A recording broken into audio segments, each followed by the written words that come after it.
and I still enjoyed the game. But this guy, I find this guy to be the absolute most annoying person in sports because he combines himself with the look at me guy. Hey, look at me. I'm here in the good seats. No jersey and baseball. With the guy I can't stand on the airplane, who is that guy that's walking up and down the aisles and thinking that he's the center of attention, has to talk to everybody and have a conversation with everybody. I'm like, dude, just sit in your seat and shut up. He's that guy too. So it's not just that he's an annoying jackass at a baseball game. He combines like three guys that I can't stand. Am I overreacting on this? Maybe. 248-539-9797 is a telephone number. Same number to text. I find him to be the most annoying person involved in sports. You can have a differing opinion. That's fine. I'd love to hear it. Who is on this guy's level is really what I want to see. Could be a player, could be a manager, could be a fan, could be whatever. Somebody associated with sports that you find to be the most annoying. To me, it's Florida Marlins Man. This guy. Kang, is there somebody you find to be terribly annoying in sports? So, like I told you this morning before the show, I'm really it's a new Kang. Maybe it's because dad life, all this stuff. I'm really trying not to let things in general bother me as much as they used to when I was younger. I'm just trying to live my life as stress-free as possible. So this doesn't help, Gator. You're trying to rile me up. Right? You're trying to rile me up, man. I want to know. So nothing really drives me crazy anymore, but for the sake of answer your question, that's a little annoyance is, I don't know if this counts, okay? Does it have to be an actual person? Is that what you're asking for? I'm looking for the most annoying person in sports, but I'm curious where you're going with this. No, I was just going to say the LeBron Jordan debate. I just can't take that anymore. That's not a person, but the people that talk about it will be, those are people. Sure. Right? So sure. those people that continue to bring up LeBron versus Jordan, I can't stand it. I judging and trying to, differentiate eras is already impossible as it is, and I understand we're in the debate business, so I understand. Yes, but I mean, that debate itself, will it ever die? Will it? Will my kids be watching, Stephen B. Smith argue with, Stephen B. Smith? I don't know. Wow. Jack McAfee talking about who's Jack McAfee. Wow. I don't know. That was better names. I don't know. I wasn't expecting those names to come out of your mouth. I'm sorry. Anyway, so that's my just annoyance right now in sports in general. I got you. No, I guess anybody brings up that debate, it's like, are we really doing this? Do we have to do this debate? Is that always in the tub of pretzels for them when they pull that question? Oh my God. Yeah, right. It's a one-trick pony. Like, hey, we haven't talked about the LeBron versus Michael Jordan thing in a while. I want to do it. Yeah, let's do it. Great, awesome. Let's do that. But 248-539-9797 is a telephone number. I'm just putting it out there. I saw this guy, and I didn't let him ruin my experience. But if I had seen him from pitch one behind home plate, and again, I don't know if he was there. Because I am so jaded against this guy, I've already come up with a scenario of why I didn't see him until the seventh inning. I've made up a scenario. King, this is how bad it is. I have made up a scenario in my mind as to why I didn't see him until the seventh inning. And that scenario is this. Because he didn't have tickets for behind home plate. Because Major League Baseball didn't sell him those tickets. It was the All-Star game, their biggest night, and they weren't going to give them to this guy. He had to work his way down and talk his way around, and he didn't get there until the seventh inning when people started to maybe not stick around for the game. They scored all those. They had the 6-0 lead going into the seventh, and people started to leave the game, and then they made his move to get down there. Now, again, my theory could all be completely blown up if you saw him sitting there in the second inning, and I didn't. Again, I didn't notice him until the seventh. But this is how much I despise this guy. I despise him so much that I'm creating a scenario in my mind as to why he wasn't there until the seventh inning. Because he's too self-important to stay away from the spotlight for too long. He had to find a way. He was just bursting at the seams to get into the spotlight, and he wormed his way into getting that seat behind home plate, which he abandoned time and time again. He switched off like 3 different seats behind home plate. God, I hate this guy. I shouldn't let it get to me, but I'm letting him get to me. 248-539-9797, the telephone number. Who is the most annoying person in sports, in your opinion? We'll talk about it next year. 97.1 The Ticket.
All right, admittedly, I kind of started to lose my mind last night in the 7th inning of the All-Star game. Maybe losing my mind's going a little further, but I just started getting disgusted because I saw who I deem to be the most annoying person in sports right now, and it's that Florida Marlins fan, Marlins Man, as they call him, or he calls himself. The guy who wears the bright Marlins jerseys, sits behind home plate. He's got season tickets to Marlins games, and he thinks he's so important, and he thinks he's just a real spectacle of the game, and people want to see him at the game and all this. I can't. You're a fan, dude. That's it. You're a fan, all right? And you happen to have you make a good enough living where you can afford tickets like that, or you can afford to write a check for $200,000 and think you can buy great season tickets for 3 years in advance because the Marlins would want to do that for you, or any team would want to do that for you. Can't stand this guy. And I didn't notice him at the game until the 7th inning. I don't know if he was there beforehand. He could very well have been there. I just didn't see him. I can't stand him. Absolutely cannot stand him. And he's constantly switching his seat behind home plate. He's in like this back row of like 4 rows of seats behind home plate. And he's moving from the far right to the far left. He's on his phone the whole time. He's not paying attention. He's talking with people behind him. He's taking selfies of the game. He's talking with the attendant who's bringing food out. He's talking with the usher and always pointing to his phone. I can't stand this guy. Is he the most annoying guy in sports or not? He is for me. And really, I understand people would say that he's not for them. So who is the most annoying person in sports for you? Lots of people texting here at 248-539-9797. James Goldstein at NBA games, or any guy yelling at golf tournament tee shots, mashed potatoes, get in the hole. Yeah. The guy at the golf tournament that anybody yells anything on the tee shot, I can't stand it. It's like, it's not fun anymore. It was at one point. He was humorous. Now it's just old, hackneyed. Nobody needs to see it. James Goldstein is the guy who he's got like longer gray or white hair. You'll see him. He's dressed up in like a cowboy outfits, and he's just, he can be kind of annoying. Oklahoma City Thunder games, built a relationship with guys like Shea Gilgeous-Alexander. And I think this is this is the ultimate thing that the fan wants, that the Look at Me fan wants recognition from the teams or the players. That's ultimately what they want. It's like, just sit back and enjoy the game. The golf in the hole yelling guy. Yeah, that's a horribly annoying person. Marlins Man was behind the plate the entire All-Star game. Well, thank God I didn't see him for the first 6 innings. I only noticed him in the 7th inning, and now I'm pissed that I did. And maybe I only noticed him in the 7th inning because by that point people had filtered out. In the early part of the game, everybody's there in their seat behind home plate, so you don't see him. He just blends in, which is the way it should be. Joe Buck sucks. That's from Ken and Brighton.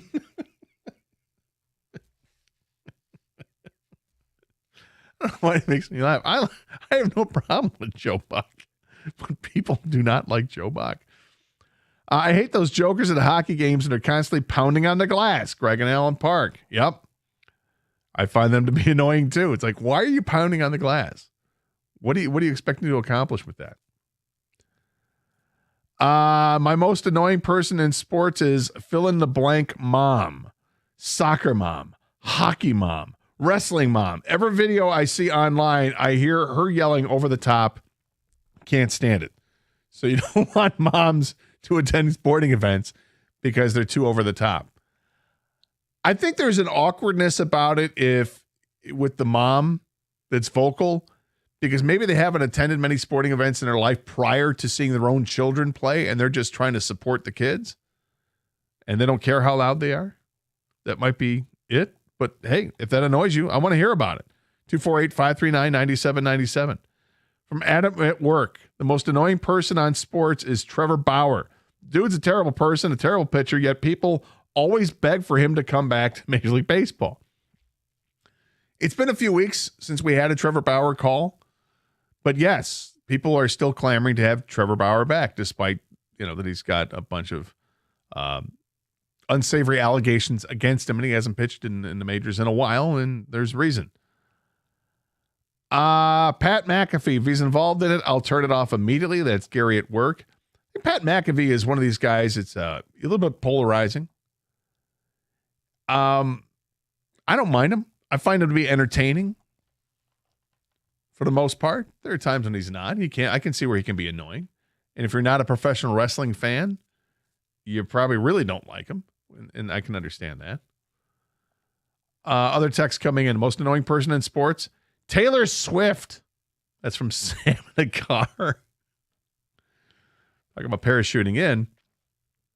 Cannot stand Stephen A. Smith. That's from Mark in Ann Arbor. Aaron Rodgers, hands down. That's Chris in Detroit. I think there might be a difference between most hated person in sports or disliked person in sports and most annoying person in sports. However, there are plenty of annoying qualities that Aaron Rodgers possesses, without question. Spike Lee has got to be up there for sure. I love his movies, but he is the worst type of fan. Yeah, the fan that puts themselves in the action and thinks that they belong, like the entitled fan, you're always annoying to me. And when you're a celebrity and you do that, like an actual bona fide celebrity like Spike Lee, not like Marlins Man. He's not a celebrity. He's just annoying. It might even make it worse when you're a celebrity because you're using your celebrity to take advantage of that situation because it's highly unlikely someone's going to eject you from the arena because you're standing on the court if you're Spike Lee. It just doesn't happen all that often. Oh, I think Jimmy Buffett got booted from a Miami Heat game for getting a little too into it back in the day. And then there's this Nick Wright might be the most annoying person on the planet, let alone the sports world. Every take is the worst possible. That's Stephen Work. Can understand that as well. 248-539-9797 is the telephone number. It just struck me last night when I finally saw this guy. I'm like, I can't stand it. And then it reminded me of the story before the 2018 season, the spat he was in with the Marlins because they weren't going to allow him to undercut the price of the cost of those tickets. He thought there was a value add of having him at the game, so he should pay less for his season tickets to the Florida Marlins or the Miami Marlins. So that's why the spat came into play, and then he was willing to sell his allegiance to another team, which I find hysterical. Because if you were such a fan, how could you possibly trade your allegiance to another team? Dumb, with a capital D. And it bothered me even more because prior to that season, there was he mentioned, maybe I'll go to another team. There are other teams that are inquiring. I could become Tiger Man. Oh, God, no. Thank God he's not. So I'm glad that did not happen. 248-539-9797 is a telephone number. One of the great things that come out of the All-Star game and the couple days that they get with the media is that they'll get asked a bunch of wild questions, or you'll just get wild answers to stuff that maybe you weren't expecting. Pete Alonzo offered up his take on something that I think baseball fans always enjoy. And yet it probably doesn't really have a big place in baseball, but it takes place every once in a while. And when it does, fans seem to enjoy it. When it happens in other sports, fans really enjoy it. He wants to combine the two. Got kind of a crazy take. I want to bring that to you because the quote in it is kind of wild. And coming from a big guy like Pete Alonso, it's interesting. We'll get to that next year on 97.1 The Ticket. All right, you guys know which car dealer I love. It's Sarah Chevrolet of Southfield. And the reason is they give you real honest pricing and the best deals around. And I'm talking about no gimmicks, no surprises, just straight up amazing offers. And here are their current unbelievable specials they have right now. The 2025 Equinox EV can be had for only $999 down and just $159 a month. Or if you're more of a truck person, you can get behind the wheel of a 2025 Silverado 2FL for just $999 down and only $229 a month. Now that's right. I'm talking $229 a month for a truck. And here's the best part. Sarah Chevrolet is giving employee pricing for everyone on select demo Equinox, Silverado, and Trax models. You heard this right. Employee pricing for everyone. So whether you're upgrading to a sleek new electric ride with Equinox, or you're grabbing that tough Silverado for work or play, or you're looking for a solid SUV, Sarah Chevrolet of Southfield has got you covered. These deals will not last long. So head on over to Sarah Chevrolet and see why they're the best. And trust me, you won't find a better deal anywhere else. That's the Sarah difference. Together, let's drive.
Still getting lots of ticket texts regarding the Tigers and also the All-Star game. Gator, the Tigers need to make improvements to their roster. It's evident to all that follow them. I'm not panicked as it's on the Tigers to improve this team. And if they want to be taken serious, then they'll only make one move. They need 3 or 4 moves to be made. That's where that last part is. You want to see 3 or 4 as opposed to just one to be taken seriously, I guess. Look, best record in baseball, or most wins in baseball at this point at the All-Star break. They're not playing great going into the break with losing 4 in a row. But as we've seen all season long, when the Tigers have a losing streak, they respond, and they respond really well. I'm curious to see how they come out in this second half of the season, or the last 75 games of the regular season. I think they'll be fine. I think they'll win the division. They'll make the playoffs, but I also think they have to make the moves. Absolutely. 3 or 4 to be made, I think that's probably pushing it. Unless you're including moves of maybe some promotions and some demotions, if that's the case. They've got a couple of pitchers at Toledo that could help this team out in the bullpen that I'd like to see. But my first move is to go get major league pitchers in the bullpen that make this bullpen better.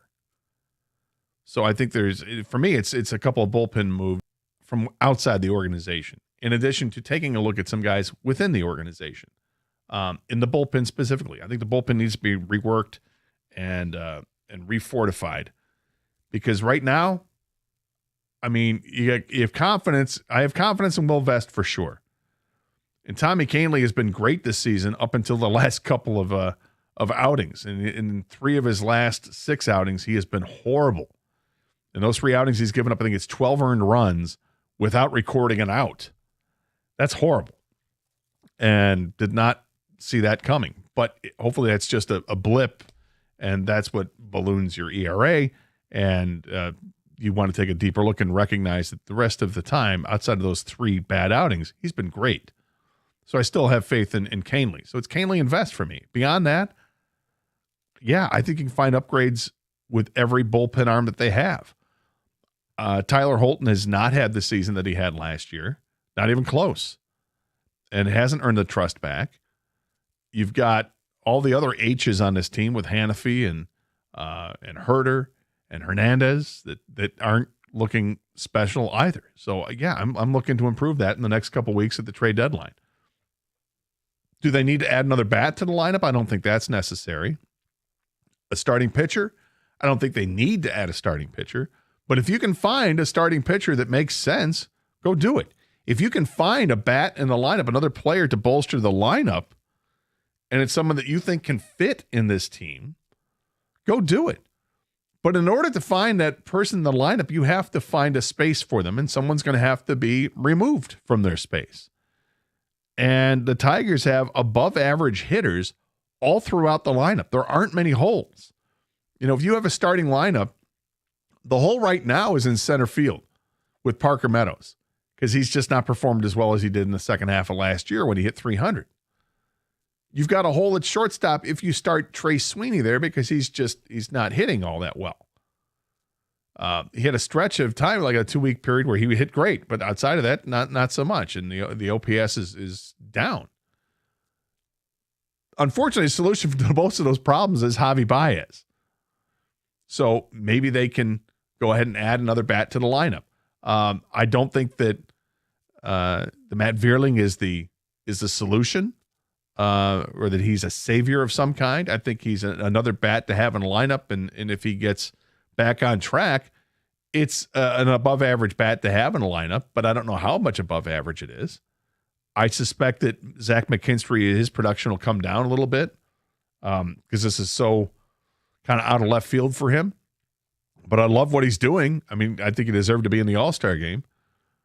But any move that's made is going to have some kind of ripple effect on the rest of the roster, particularly if it's for a guy that everybody wants, which is like Eugenio Suarez, the third baseman for Arizona, who got hit on the hand last night, hit on the pinky, but apparently he's fine, stayed in the game. But if you're going to add that bat to the lineup, it's a great bat to add, a power bat to the lineup. Not a great average, but boy, he smokes the ball. He's got 29 home runs going into the break, but he's not the greatest defensive third baseman. He's okay.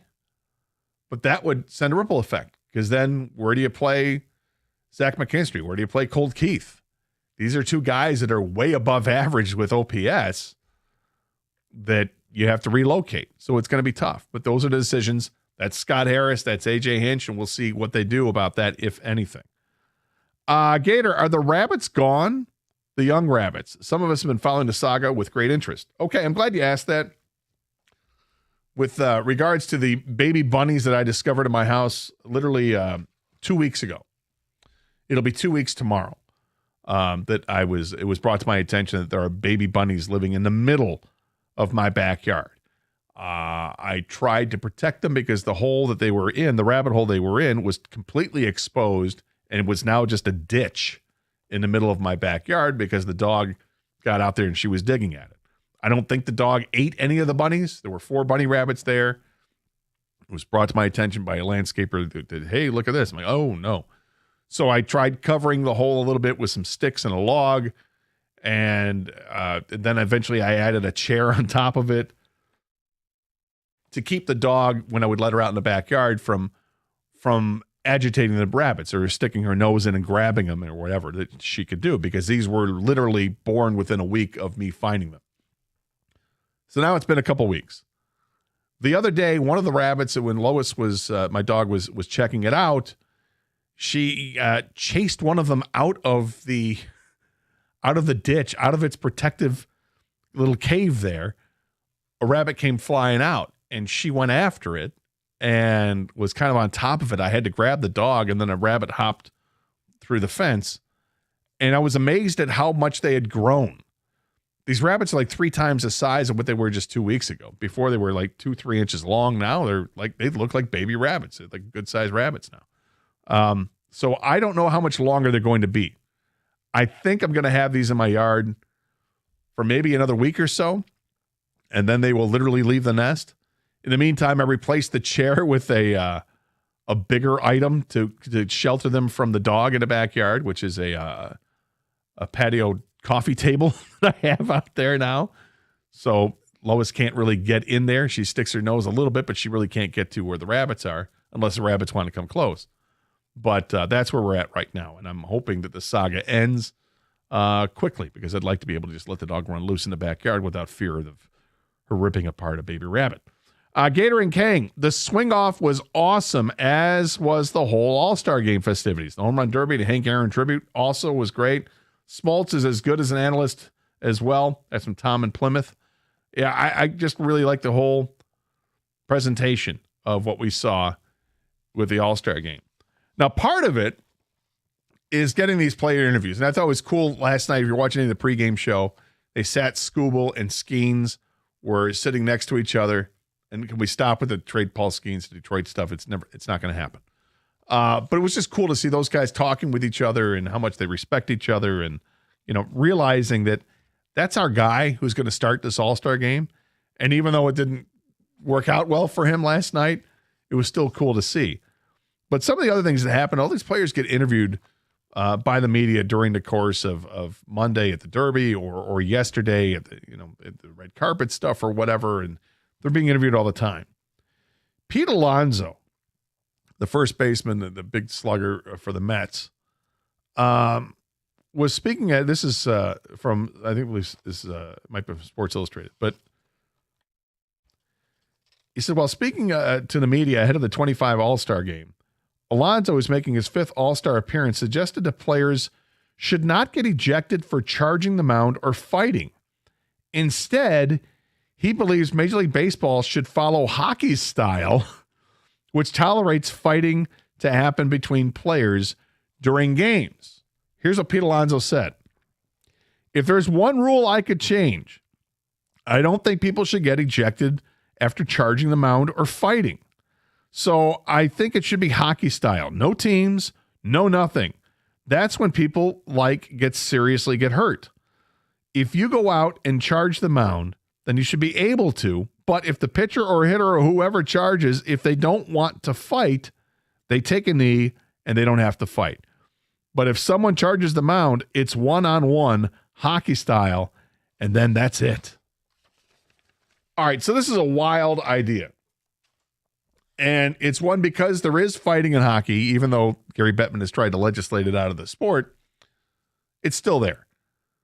And it's tougher now because guys wear full shields, and you're punching guys in the helmet now more than you ever did. But hopefully you get the helmet off, and then it just becomes an old-fashioned hockey fight. The NBA, fighting used to happen in the NBA all the time. In the 70s, it was ridiculous how much they fought. We saw in the 80s with the bad boy Pistons that they would fight all the time. And now it doesn't happen as much. There's lots of pushing and shoving, but you don't see a whole lot of punches being thrown now. I often thought to myself, what would happen in the NBA if they allowed players to square off and fight? Baseball used to have epic brawls back in the 60s and in the 70s. We saw it with the Tigers even into the 80s with an Al Cowens incident against the White Sox. We saw it again with the White Sox with Rob Fick and the guys. And I think Todd Jones was part of it. Doug Brocail part of it. A crazy fight. I remember one with the Royals that took place. They do happen, but they don't happen anywhere near as much as they used to.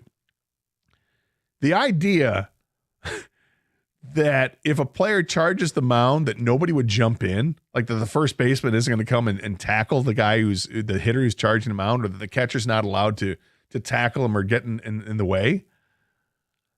I don't think it's logical to think they would ever get to that level. However, it's interesting to think about it, because clearly people like fighting in sports. There's no question. a fight breaks out in a hockey game, everyone's on their feet. You know, Mickey Redmond talks about it all the time. You know, how interesting it is to the spectator. And when you're watching it on TV, yeah, the fighting is interesting. But nobody really wants anybody to get hurt. You just like to see it.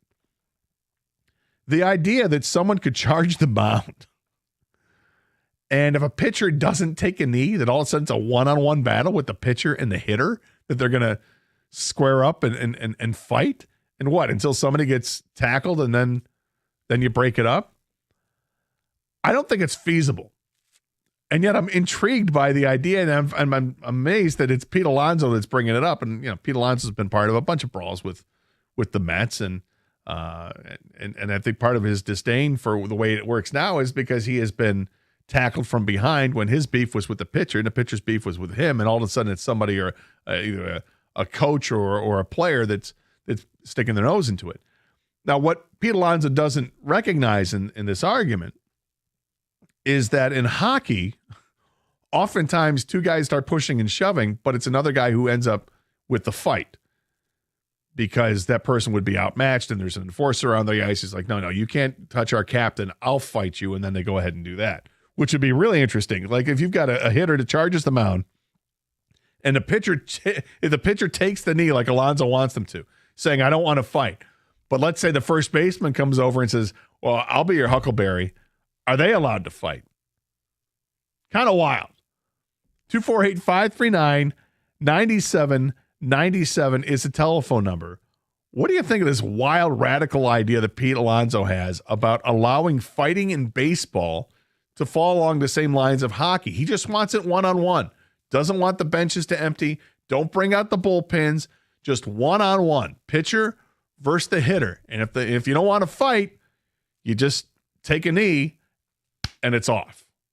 248-539-9797. This is 97.1, The Ticket.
So,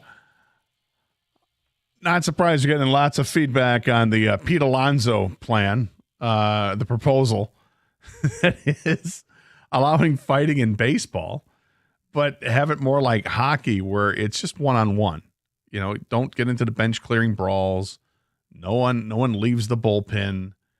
Catcher's not allowed to tackle the guy from behind, or the first baseman or third baseman can't come in and, you know, head him off with a pass. It's just between the pitcher and the hitter. And if you don't want to fight, then take a knee, which effectively means the pitcher, because you don't see pitchers charging the batter's box.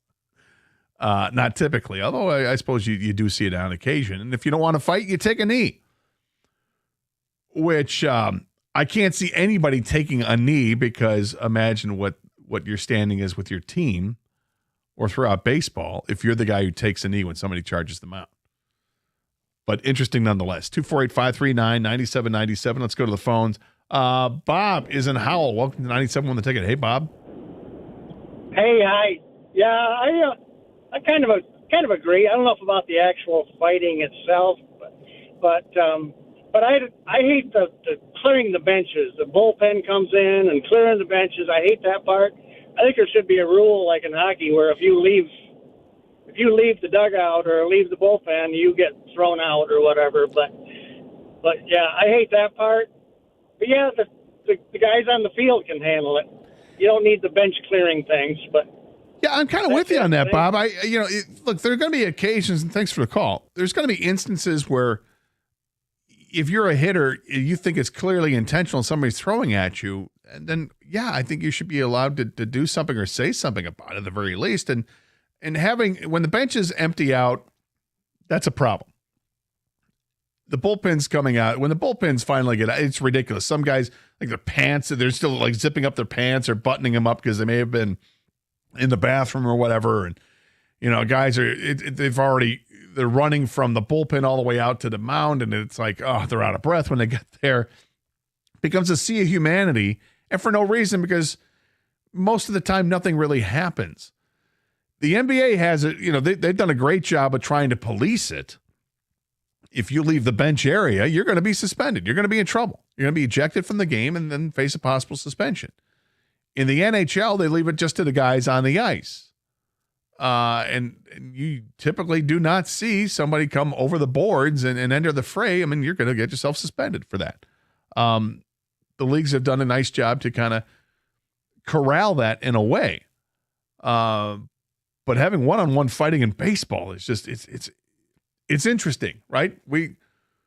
It's a little bit of bloodlust in us, right? And at the same time, it's the violence that we like that you don't typically see in baseball, but when it happens, I mean, there are times when somebody gets hit and you know it's on purpose. I'm like, oh, I want that guy deserves to get punched in the mouth. And he doesn't get punched in the mouth because you've got 50 people on the field that are preventing it from happening, and then it's just a lot of pushing and shoving. Matt is on a cell phone. Welcome to 97 on the ticket. Hey, Matt. Hey, what's up? Matt? I'll put Matt back on hold. Hopefully he gets into a better cell. Mike is next up on 97 on the ticket. Hey, Mike. Hey there. How you doing? Good. I think the comparisons to hockey are just ridiculous, right? I mean, those are basically choreographed dances, if we're being honest. These guys are wearing full pads, helmets. Even back in the day with those Probert fights, they're twisting around. They're hardly getting hit flush at all. They're on skates. I mean, you talk about baseball, these guys going out bare knuckle, going to square off. I mean, even MMA, they're wearing light gloves. It's ridiculous. Everyone likes the idea of a fight until they're in one. Dude, you can't have guys getting lit up bare knuckle one-on-one in the middle of a baseball diamond. Well, are you more likely to hurt yourself in a baseball fight or a hockey fight? Because in a hockey fight, you're punching at somebody, they're wearing a helmet. That's what I'm saying. Right, so you're more likely to hurt yourself in a hockey fight is my point. I don't think I mean, in baseball, guys aren't used to fighting. They're going to charge the mound, and if you let them fight one-on-one, what's going to happen is someone's going to swing wildly, end up on the ground, and then the fight's over.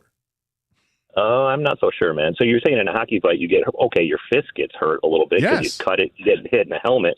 All right, sure. You ever get hit flush by an athlete, like direct on the face, flush, getting smoked by like a two? Okay, well, let's talk about Pete Alonzo. What does he go, He's a big fella. He's a big fella. Right. It's a polar bear right there. You're going to take out your star pitcher by getting hit flush on the mouth by guys. I'll be honest with you, Mike. Realistic. I think the idea is ridiculous, and I think it's just funny that he brought it up, and maybe he was done tongue in cheek here, but I think the idea is ridiculous. But thanks for the call. I mean, as far as the hockey fights, they're not glorified dance. They're not choreographed dances. Those guys are trying to do damage, and they may throw 10 punches to land one, and they do land flush. You see guys getting cut all the time in hockey fights. Not from skates, from fists. It happens all the time. You want to watch all those great hockey reels of the Bob Probert fights, the Joey Kocur fights? You'll see guys landing punches all the time. Now it's more difficult because everybody's got their helmet and the shield on, and they don't allow them to remove the helmets. The helmets have to be removed just during the fight. Like if you're going to hit somebody, if the one player wants to remove the other guy's helmet, then it happens that way. Organically, I guess is what they'd look at it. But you're not allowed to remove your own helmet that would protect the fighters from hitting a helmet with their bare fists. But yeah, the whole idea is just ridiculous.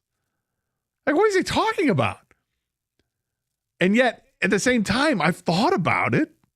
Can't lie, it has crossed my mind. Fighting in baseball, one-on-one, like a hockey style? Shane's in Ann Arbor. Welcome to 97 on the Ticket. Hey, Shane. Hello. Well, I would be all for it. I really would, as I'm a huge baseball fan. But if it was one-on-one and the benches couldn't help out one of their own players, Robin Ventura would be dead today. Well, Nolan Ryan, when he charged him on Nolan Ryan got him into a headlock and just kept peppering his face while he was in the headlock. Right. And so had the benches not been out there to intervene, God knows what would have happened to Ventura, because I don't care the age difference. Ryan is a dude. And yeah, but you know what happened, Shane? It's the same thing that happens in a hockey fight. You lose. Yeah, well, right. Okay, you're right. So you lost the fight. Or what would happen is that Ventura would then, resort to, I'll just tackle him to the ground and then the fight's over. But meanwhile, he took his lumps. That's what happens in a hockey fight. Well, I agree 100%. And the big difference, at least, the officials will sit there in a hockey fight. Yes. Let them do their thing. And once one of them puts a knee down to the ice, they jump on them, separate them. Yeah. If nobody separated those two, Ventura would look like the Elephant Man. I mean, it would have been brutal. Well, and there have been plenty, and thanks for the call. There have been plenty of instances where hockey players have gotten the same thing. They've gotten their asses handed to them in a fight. They come out, they're all bloodied up. They got to get stitched up. They'll go right to the room to get stitched up. And they come back out for the third period because that's what hockey players do. They'll end up with an eye that's almost swollen shut, and that's what they do in their game. What they used to do in the game, and they do it a lot less now, but it's still part of it, just not a big part of it. I think this idea is hysterical and ridiculous, and yet part of me has always thought, what if they allowed the players to actually fight like they do in the NHL? Would they allow that in baseball? Different. You're not skating. You don't have a hockey fight is totally different. And you're right. With the officials are right there ready to break it up in a moment's notice. Is Dan Iasagna, is he going to come over there? Country Joe West? Is Joe West going to come out there and break up the fight after somebody takes a knee? Maybe I have to get a whole different kind of umpire, a whole different kind of training for the umpires. 248-539-9797. This is 97.1, The Ticket.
So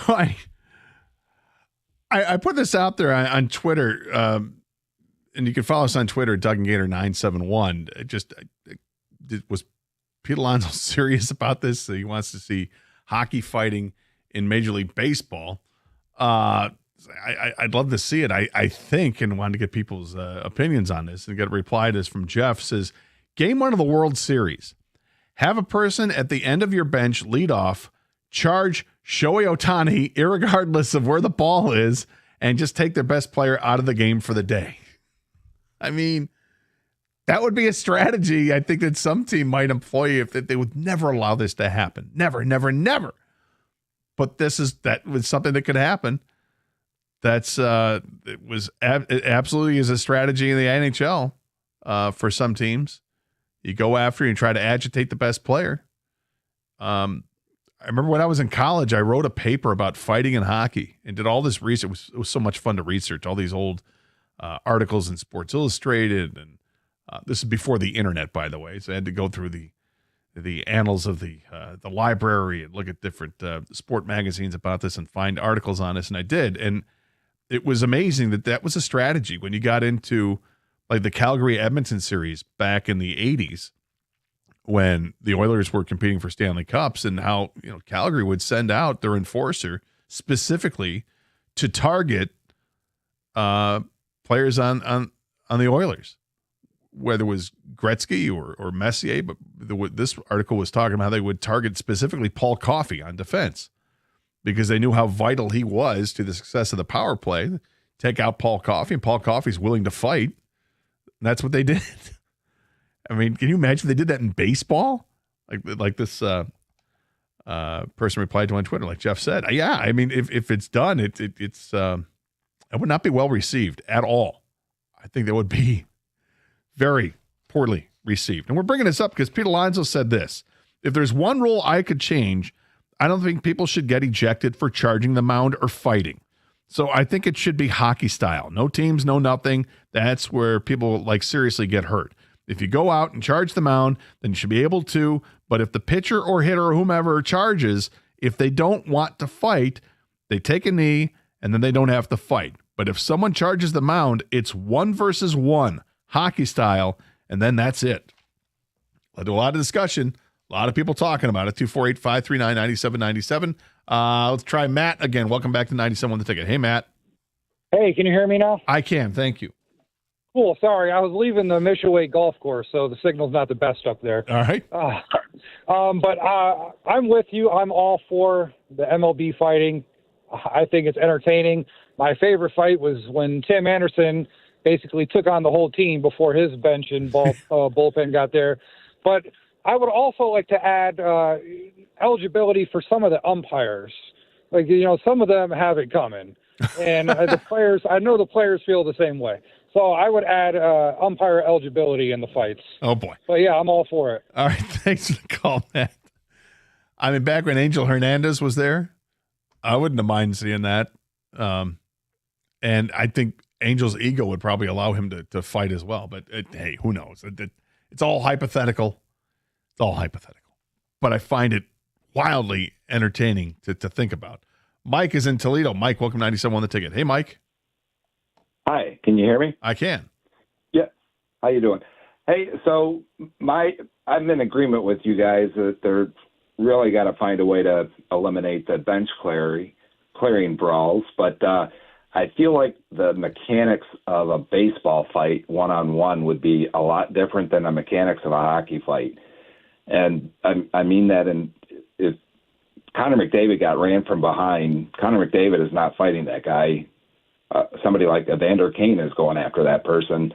So I don't know if you have a guy sitting on the bench. So if a pitcher throws at a certain hitter, this guy comes off the bench to fight the pitcher. Well, I mean, again, it's so wild to even consider this as a topic. But I mean, you're not going to charge the mound unless you've got a reason to charge the mound, right? If somebody throws a pitch low and outside, and all of a sudden the guy charges, like, what are you doing? That's not going to happen. If somebody gets hit and the player thinks that was done on purpose and they charge the mound, I can understand where Pete Alonso is coming from here. You would think there had to be a legitimate reason to charge the mound. And then if the pitcher doesn't want to fight, take the knee, and then you're not going to fight. However, I can't imagine how that player is looked on by his teammates. And it'd be really hard to stop one of his teammates from going after the hitter in the first place. That would be equivalent of running somebody from behind and then somebody going after you and you turtle. Yeah, I mean, kind of amongst your teammates. Kind of, yeah. Unless you're like, I legitimately, and thanks for the call, Mike. Unless the pitcher's like, dude, it slipped out of my hand. I'm not trying to hit you when I've got you down 0-2. I'm trying to strike you out. The ball slipped. It happens, and it does happen. And for the most part, you're not seeing that in baseball. Guys aren't charging the hill. You don't see it all that often. I wonder what the actual percentage is of, a batter charging the mound after he gets hit. Like, what is that percentage? I got to believe it's way less than 10% of the time. Guys just take the base. They know, part of the game. And then we'll see if you think it was done on purpose, then the next inning, the starting pitcher for the other team gets back and hits one of the other players. And then it usually ends.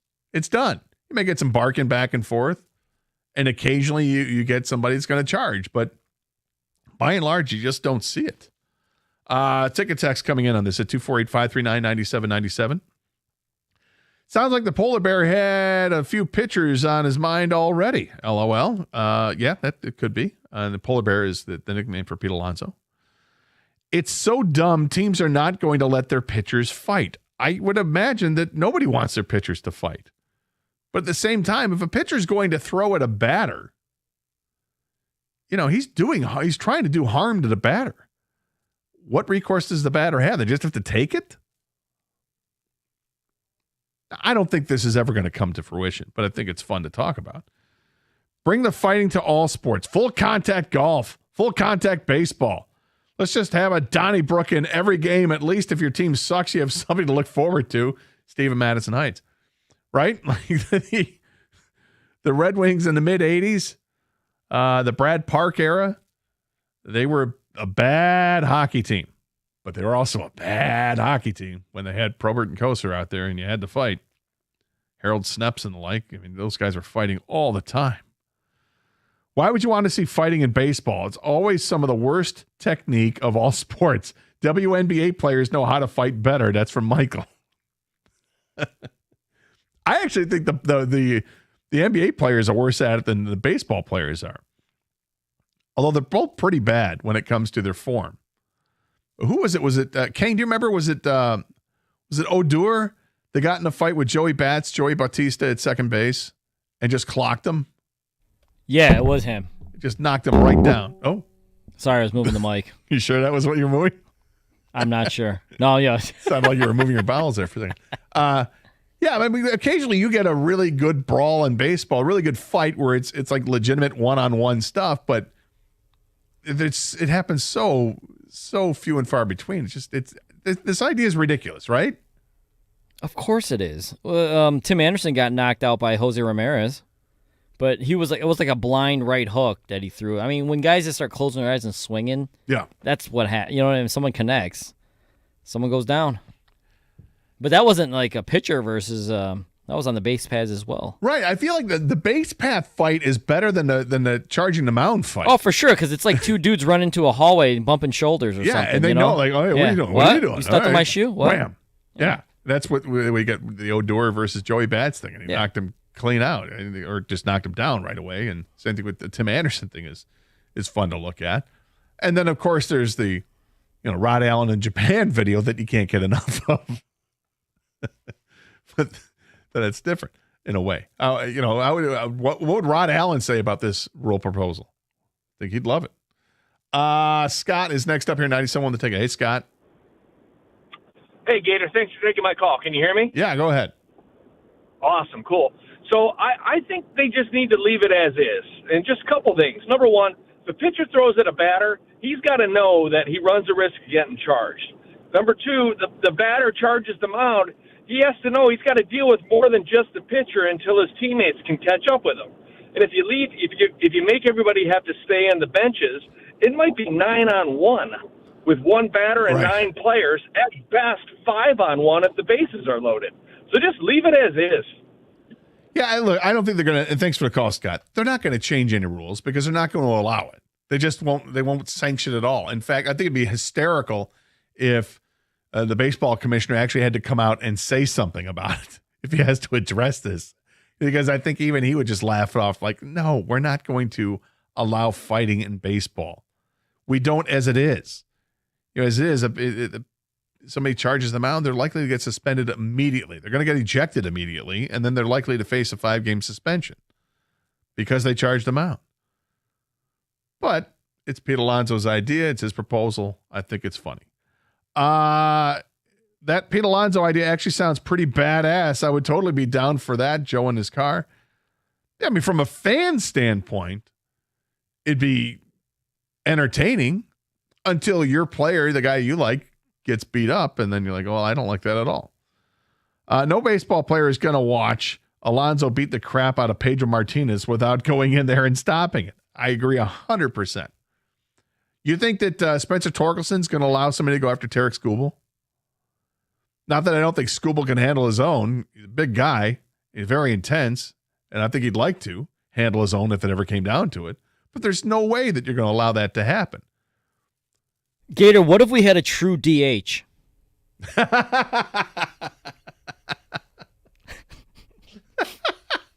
A real designated hitter. Yes. I like what you're saying Yeah, there. you're picking up what I'm throwing down? Oh, I'm picking up what you're putting down. I like that a lot.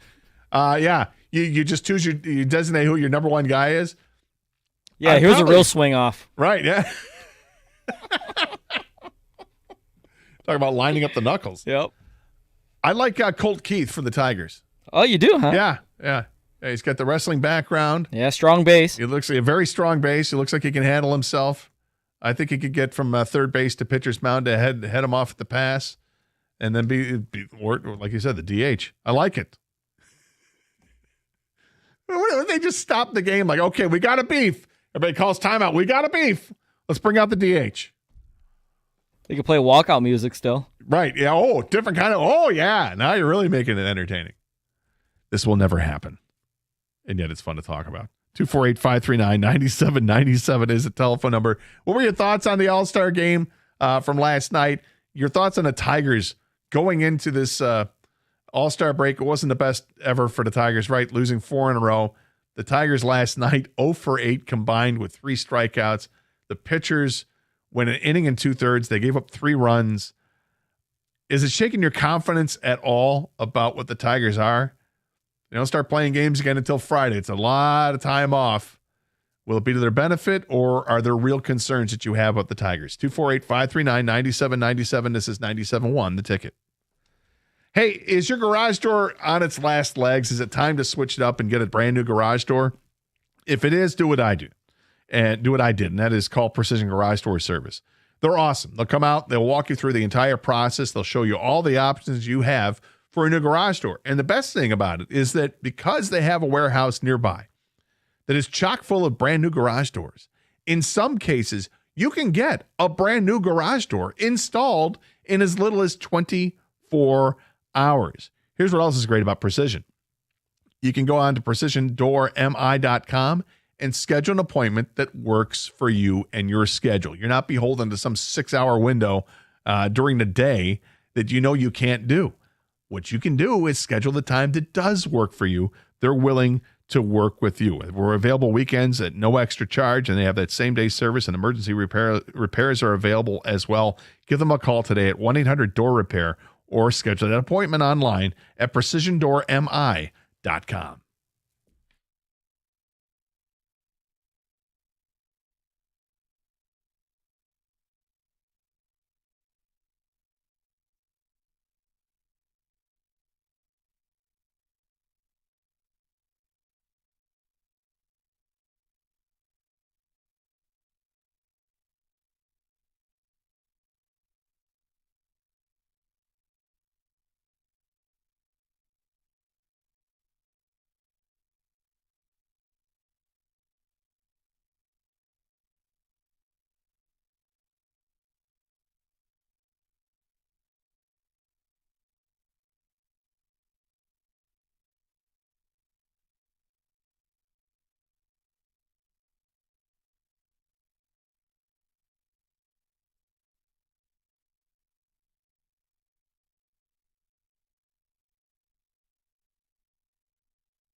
Welcome back to the Karsh and Anderson Show here on 97.1 The Ticket.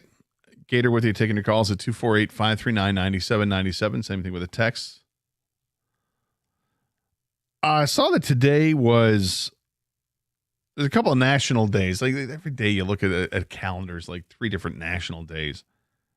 Today there were 2 that were interesting. National Hot Dog Day, because I love hot dogs, so I got no problem with that. But the one that I think we have a discussion about, today is National AI Day. It's National Artificial Intelligence Day. I'm curious what people have to say about AI and how it's being used. And are you concerned about this? It seems like on the surface in a lot of applications, I think it's awesome. I think it's incredible. Helping for medical breakthroughs. It can help do, some sort of scientific testing, do it at an exponential level. I think in some ways it can be great for medical breakthroughs and for technological breakthroughs and all types of stuff. It can be great.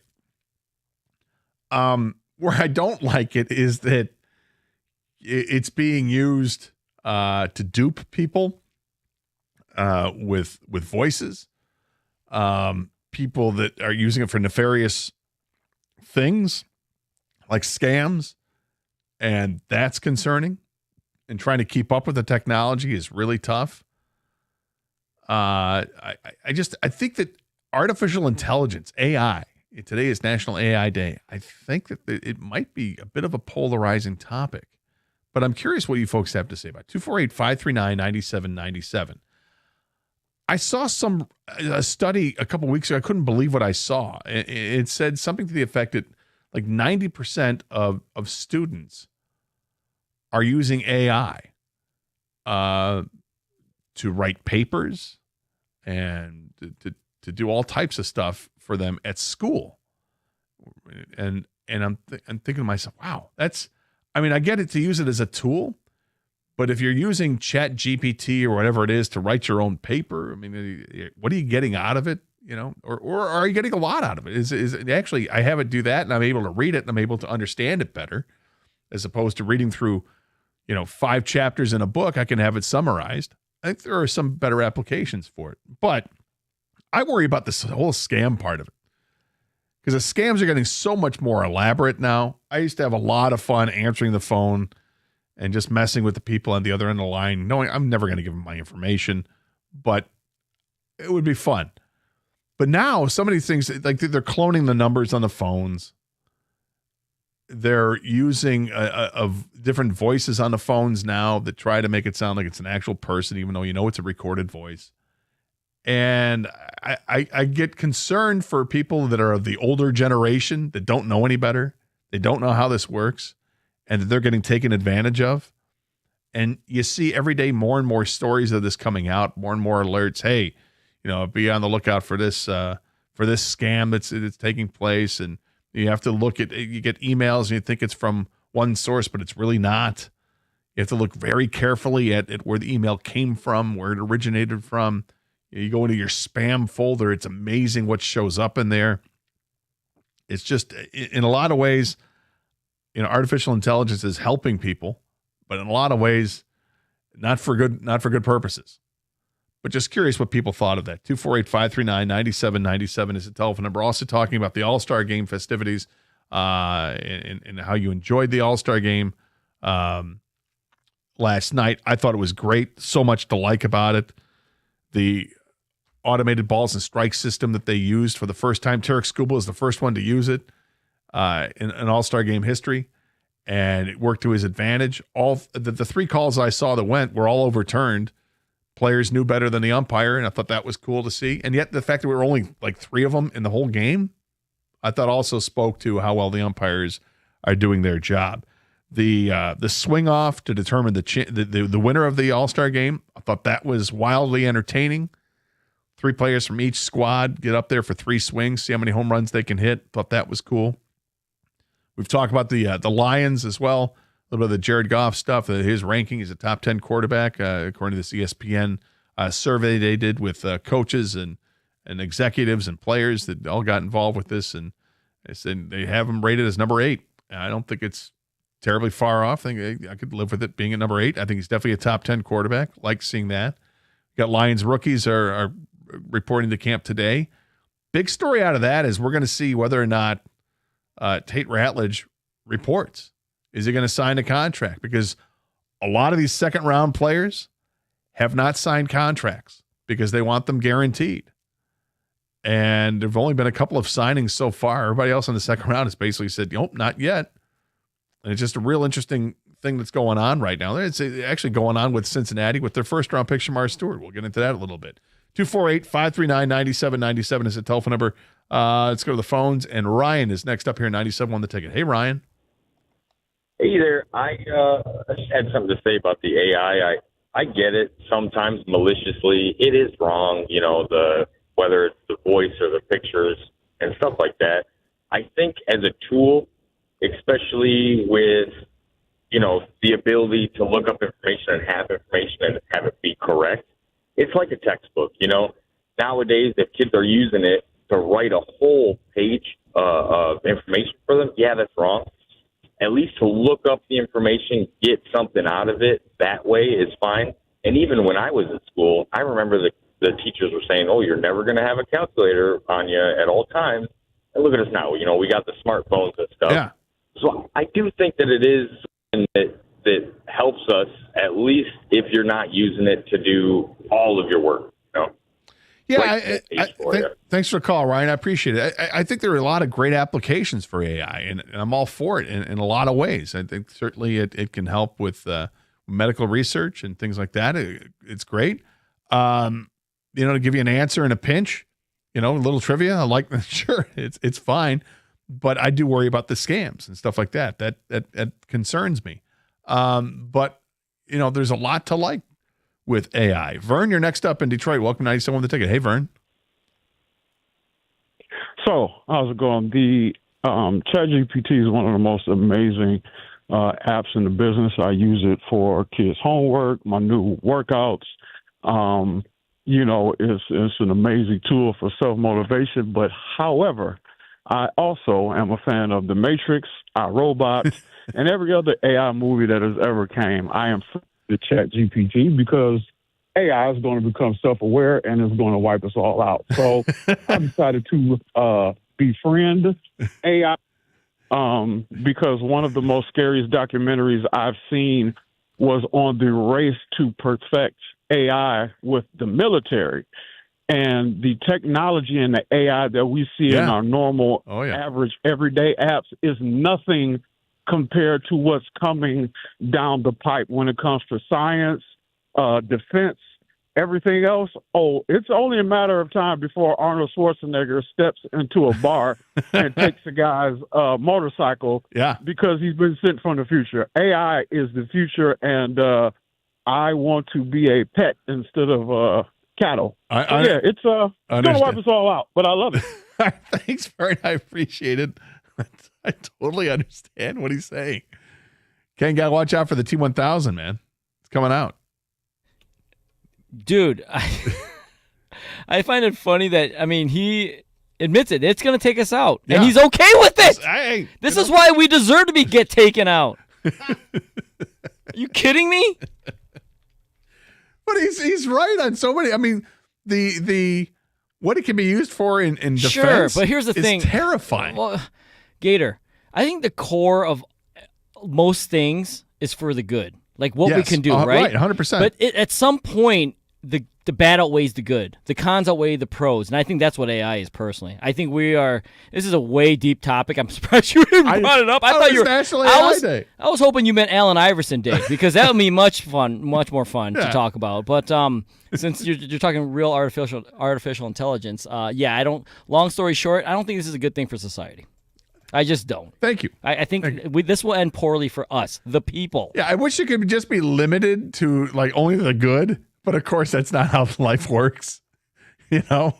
But the scenario Vern brought up, it's terrifying. Man, it's RoboCop. It's happening. Oh, yes, and he's okay with it. I mean, Yeah, you see videos online of where it has gone haywire. Like there's some robot that has gone haywire, and it's not like a movie. It's actually like somewhere, in some lab, they're demonstrating something, and all of a sudden, oh, wait a minute, that moved way too fast. We didn't expect that. And look out, he's taking out the entire lab. I just thought it's kind of fun to bring up because today is National AI Day. 248-539-97. Gator, it is time for break. Yes, it is. 97.1, the ticket.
Sorry, I'll try to take us out of the deep end of the pool and get into more shallow territory.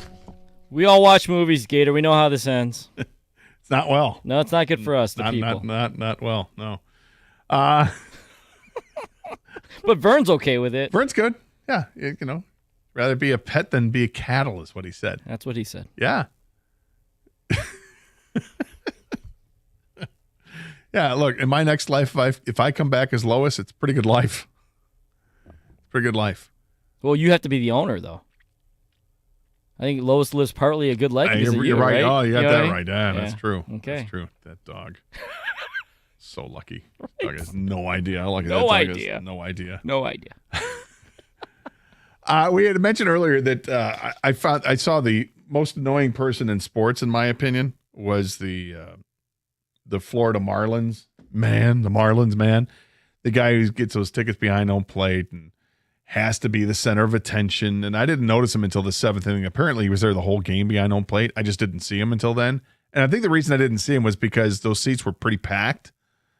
And, you would have to, I guess, look for him to find him. But by the 7th inning, when it was 6-0, a lot of people had left those seats. And all of a sudden I'm staring at this guy and I can't get my eyes off him. And I hate this guy. He just annoys the hell out of me. So to me, he's the most annoying person in sports. I asked the question, who do you think is the most annoying person in sports? We had some other ticket texts that came in regarding that. For me, Conor McGregor. The guy's a horse's ass. Kevin at work. Did Conor McGregor did he put out those pictures, King, that just came out? Well, they were private messages, Gator. Private messages. They were just meant for one lucky person. One lucky gal. Yep. Received some pictures of Conor. Allegedly, I want to say. Allegedly, yeah. Yeah, okay. I haven't seen it. I don't want to see it. I heard about it. You don't want to. No. I heard about it. Some would call it a workout picture. Yeah, okay. A workout picture. Sure. Lifting weights? Yep. Lifting weights? Leg day. Was it leg day or was it below the waist day? Yep. Okay. He's special. Conor's unhinged. Speaking of unhinged and things that are going crazy. Most annoying person is the dude that constantly pounds the stupid drum at Cleveland baseball games. That's from Dan. Yeah, that was annoying. He died a couple years ago. So I don't know if these are facts. I don't know if anybody has taken up the drum at the Guardians games since he passed, but I can see that being annoying. I mean, for me, look, for years it was the hot dog singing tool at Comerica Park. Couldn't stand that guy, but he's not there anymore, so that's good. Can't stand Mel Kiper. No context, just can't stand Mel Kiper. I like Mel. I think Mel has mellowed dramatically over the years.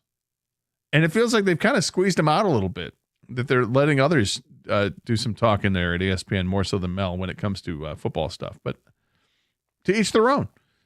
Most annoying, the Ohio State fan who dresses up with all the Buckeye necklaces. Oh, yeah, that guy.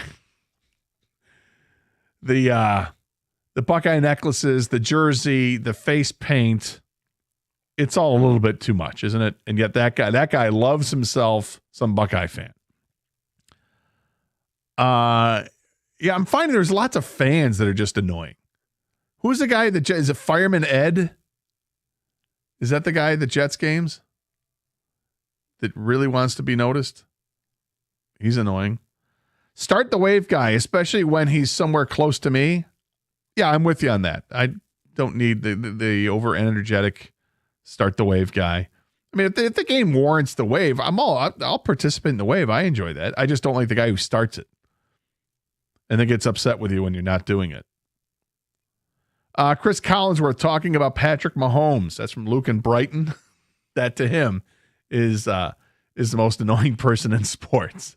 I can understand that. Totally understand that. As far as the Tigers are concerned, and we talk a lot about the Tigers today and a lot about the All-Star game in the first hour of the show. We were asking people about where you stand right now with this team. Did the All-Star game, I don't think it helped anybody be less panicked about the team when they had the 4-game losing streak going into the All-Star break. When you saw Tarek Skubal and Casey Mize in games over the weekend get lit up and the entire bullpen get lit up, and then you get to the All-Star game, and then we see Casey Mize and Tarek Skubal give up 3 runs between them in an inning and 2/3, and then the 4 players that made the lineups, that they went a combined 0 for 8 with 3 strikeouts. I can understand why fans would be a little bit more panicked now than what they were, say, a week ago. I'm just slightly more, and my slightly comes from it's the 2 pitchers. I don't want to see a pattern here where we're going to see a little bit of a slump now for Casey Mize or for Tarek Skubal. I'm less worried about Skubal because he's got the track record. I'm a little bit more concerned, and it's just slightly more concerned with Casey Mize because he's having this great season this year. And what my eyes saw last was he gave up a home run last night. And what my eyes saw last before that was giving up a bunch of runs in his previous start. And that does concern me a little bit. Jason and Heartland starting to think all-star appearances are a jinx for the Tigers. I am concerned. I can't stop thinking about Inge in the home run derby and how it seemed to be the beginning of the end for him. We'll see how it does to Jazz Chisholm over at with the Yankees. Detroit fans are insufferable. Cry that we never get respect. Scuba gets the respect of being someone the network wanted mic'd up because and then they cry about it. If you're referring to me, I'm not crying about it. I just think if you're going to mic somebody up, maybe don't mic up the pitcher. Pitcher's got a lot to concentrate on as opposed to, say, an outfielder or a first baseman. They got plenty of time to talk. And then when the pitch comes, they can, clam up and get ready for the pitch. The pitcher, he's got a short amount of time to work with. I just don't think it was the wisest thing to mic up a pitcher or catcher for that matter.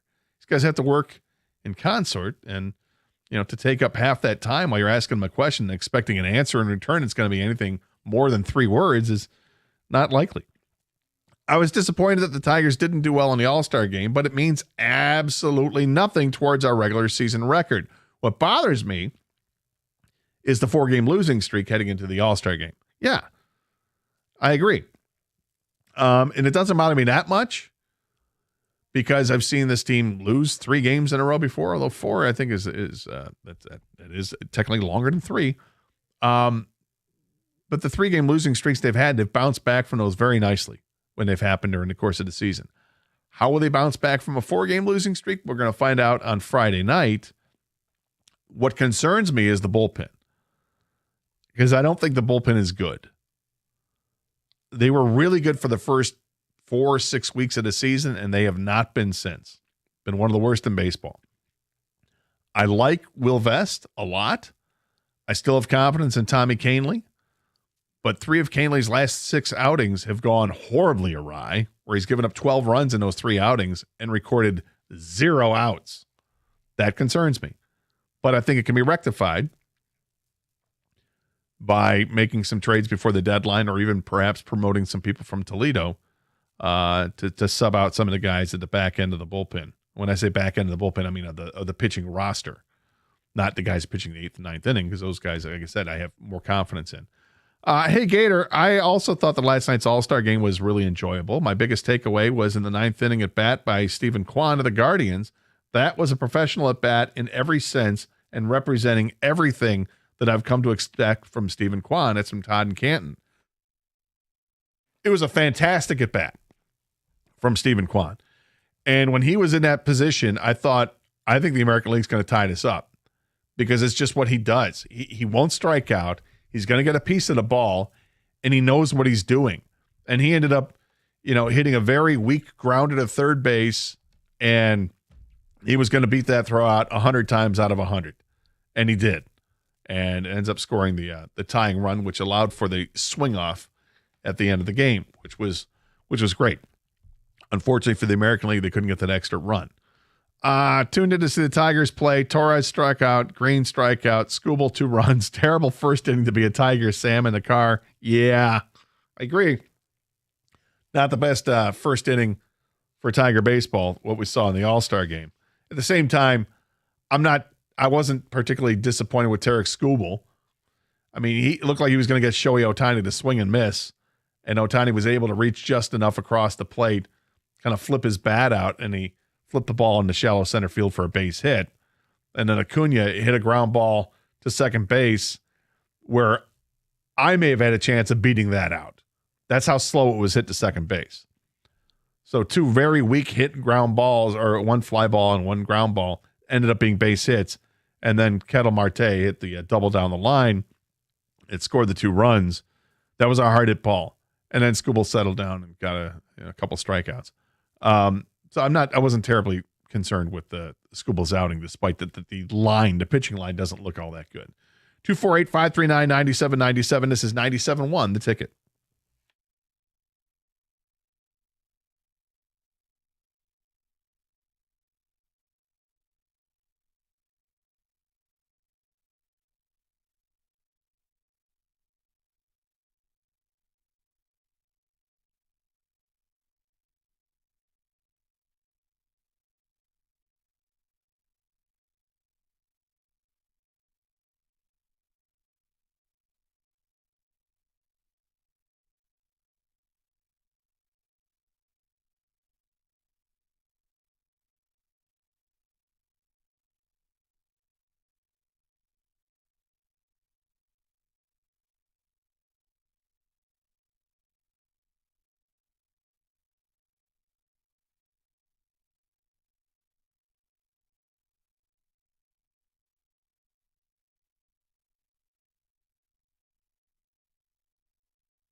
Welcome back to the Carson Anderson Show here. 97 won the ticket. Gator with you today, along with Kang, taking your calls and texts at 248-539-9797. Top of mind today was clearly the All-Star game from last night. I think they did so much right with that All-Star game.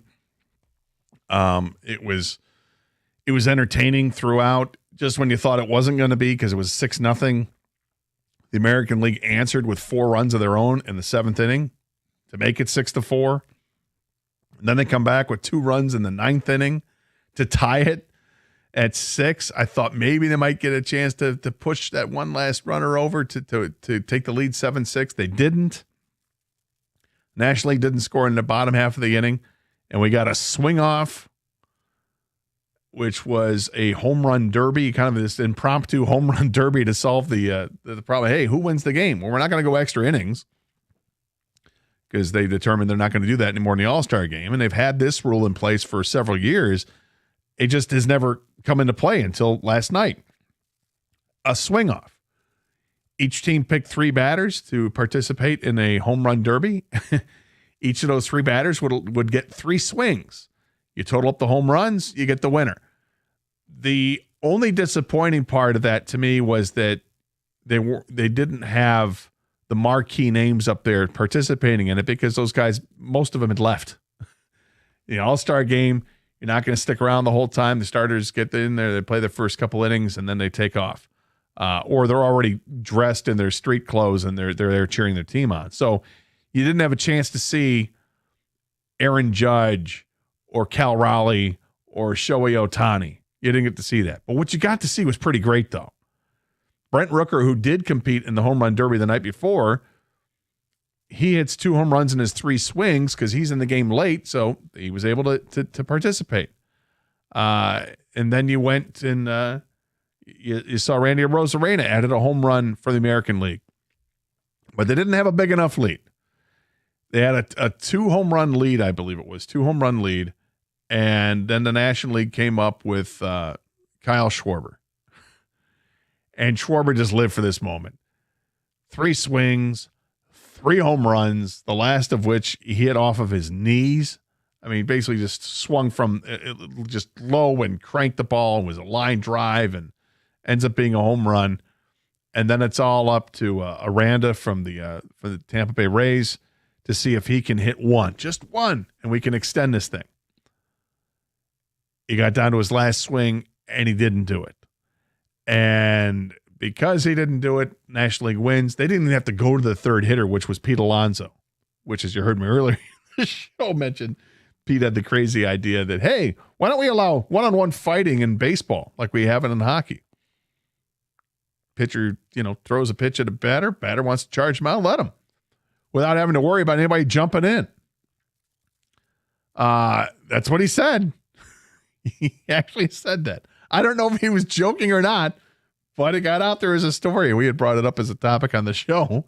Would you like to see fighting in baseball done hockey style, one-on-one? Nobody's allowed to jump in. I think it's ridiculous. Of course, it could never happen like this. There's no way they'd be able to legislate it into the league. I'm pretty sure the commissioner doesn't want it. I'm pretty sure most of the players don't want to see that either. They just want to play baseball. But nonetheless, we do enjoy fighting in our sports from time to time. And it got plenty of fan support to see that.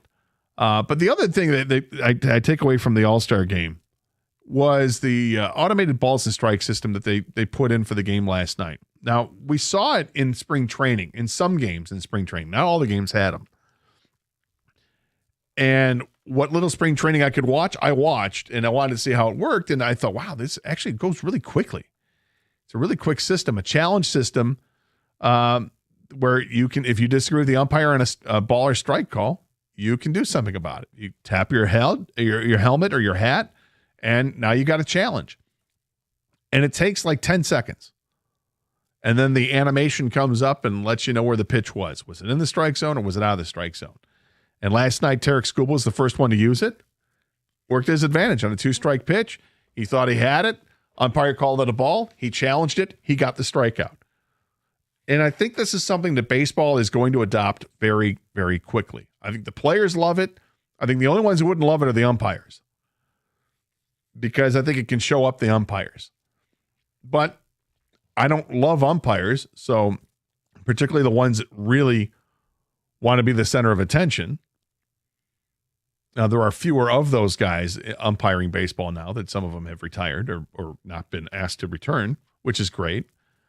But I love it because it keeps them honest.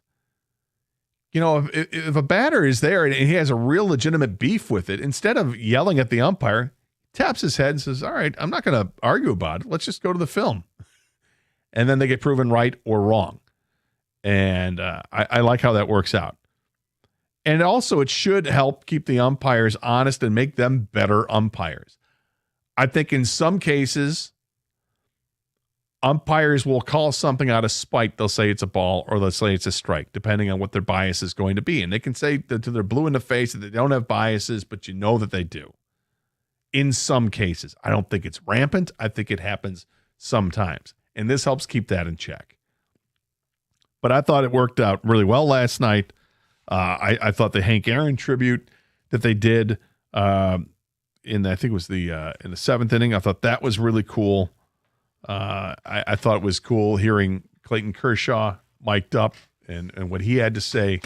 Didn't think it made sense with Derek Skubal. He seemed a little nervous what was going on, and the last thing he wanted to do was talk about it. But Kershaw talked, and it was pretty cool. Joining the studio by Rico, and I don't know who this guy is. Who's this guy? Yo, it's me! Yay! Hey, Gator. It's bring your granddad to work. Is it? Hey.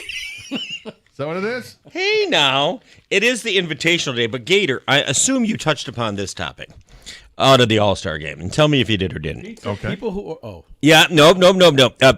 Should the Detroit Tigers apologize to the rest of baseball for costing the American League the All-Star game? 248-539-9797.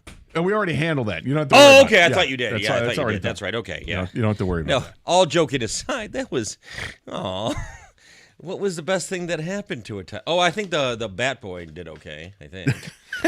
I didn't even notice him. I forgot he was there. Oh, watch it come out like the All-Stars were concerned the pine tar was not properly applied. and they go with the drop tournaments. He's going to go very fast. Very fast. Yeah, we do have the Stony and Wojo Drop Invitational coming up with some of our old ones, Rico and the Mans, all sorts of classics over the years, and it's always a rollicking good time. Excellent. Yeah. We'll look forward to hearing that coming up next. We'll crown a champion. That's what we look for. Well, that's what you guys are about. Yes. Let's get it going. Crown them. If you, Is that they in are there? who we thought they were. Yeah, Crown them. crown. Crown them. Yep, that's it. Are you allowed to say what your personal favorite is or no? Well, I don't want to say my personal. I'll just give you the number one seeds. A classic, Second Deck. Oh, You Second familiar Deck. with that one? Yeah, the Rod Allen. Yeah. Another classic. A new one. He's gonna go very fast. That's a new one. See, they're crossing all eras. Then you have Stony when he hopped in bed with his sister back in the day. Oh, Stone. And what's the last one, Wojo? The last one is The Whites Are Better from Valenti. And I believe we he was have a new drop for next year. I believe he was talking about the Civil War or something like that. I don't remember exactly. I think that's what he's talking about? Okay. Fair enough. We'll look forward to it. North Carolina State football helmet. That's coming up next year. 97.1 The Ticket. Woo!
Yo, yo, yo, yo, yo, yo, yo! Whoa! Wow!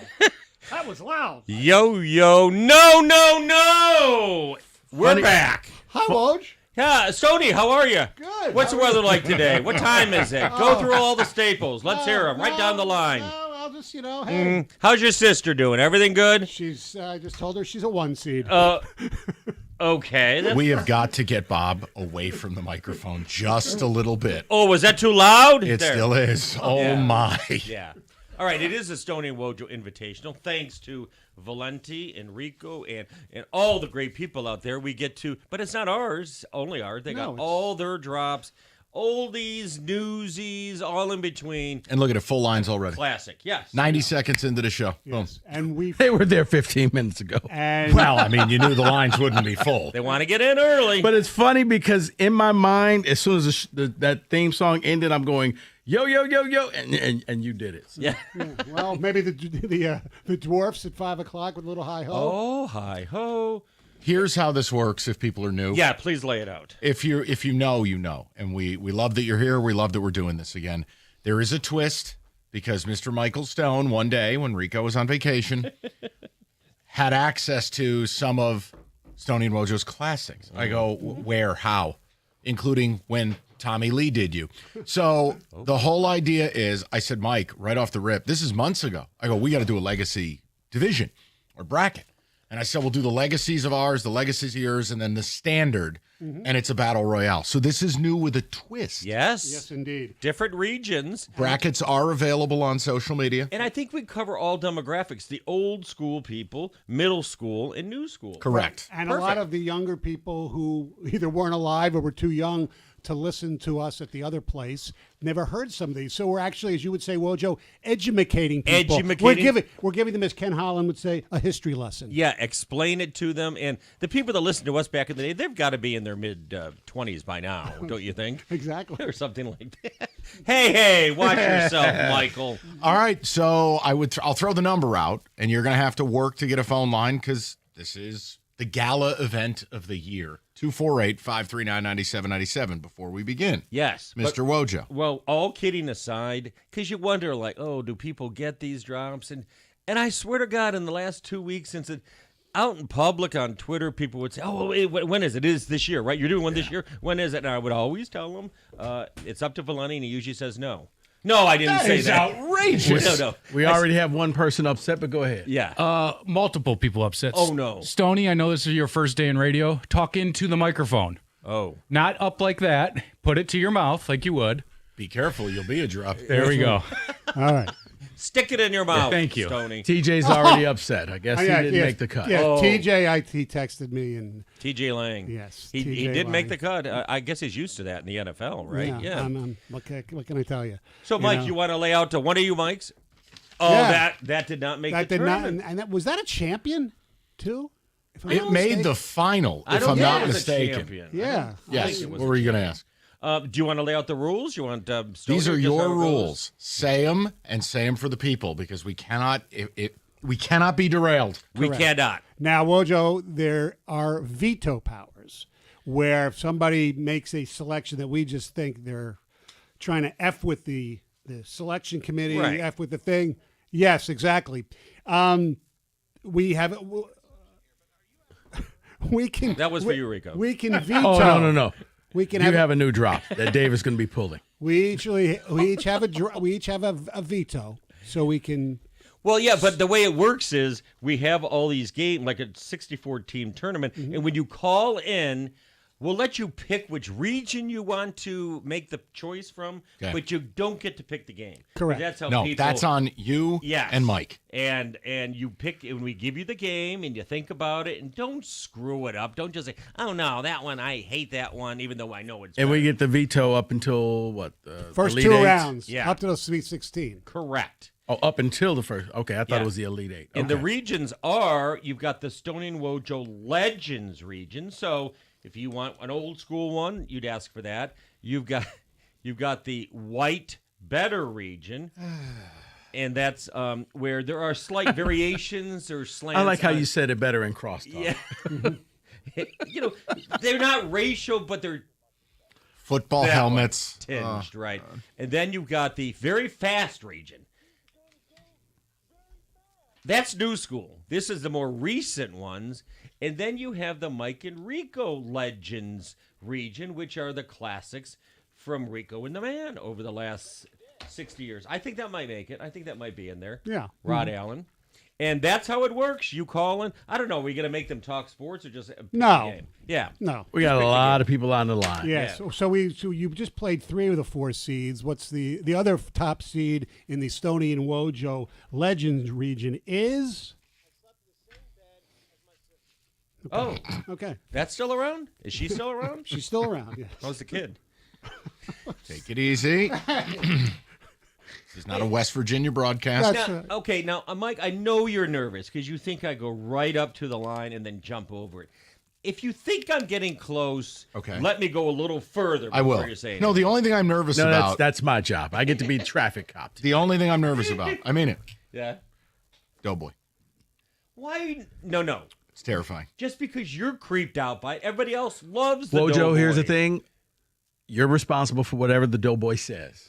Okay? Okay. You're responsible. I'm with Rico on this. You're responsible. The best part of the Doughboy is just watching Mike's reaction. I know. him. It's That a makes Pillsbury It's Doughboy. nightmare fuel, man. A It caller is. who does the best Doughboy impression, if you know the Pillsbury Doughboy, and he creeps Mike out. And I sort of get it. Here's your sports talk for the day. Balls and strikes challenges should be instituted tomorrow. Absolutely. They worked perfect last night, and no excuses. Well, yeah, because you didn't have somebody to go underneath the hood. Right, and look we at a gotta lunchbox look. TV. Let's call New York. What's Chicago have to say about this? Nope, Hold it on, worked. call waiting. It's Vancouver. Hey, what's going on? Now, do they have the equipment in every ballpark to institute it immediately? If they don't, it could be installed in a weekend. Okay. Well, they had it at the, for spring training games. So I Yes. got to think yes. Yeah. Well, but every ballpark. I don't know. Yes, I would. Now, love it here's my immediately. question. Go This for is it. a question now. Do you want to? I don't want you to influence the jury. No, But don't.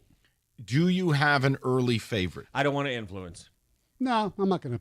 Okay. There's too No, much wait. too much influencing going An on. early favorite who you think is going to win, or one you want to win. 'Cause Yeah. I know you probably have. Oh, I have a favorite. I just I don't know. think it's going to survive. I think it drew a very tough matchup. I think it was seeded inappropriately, and I'm concerned it's going to be gone.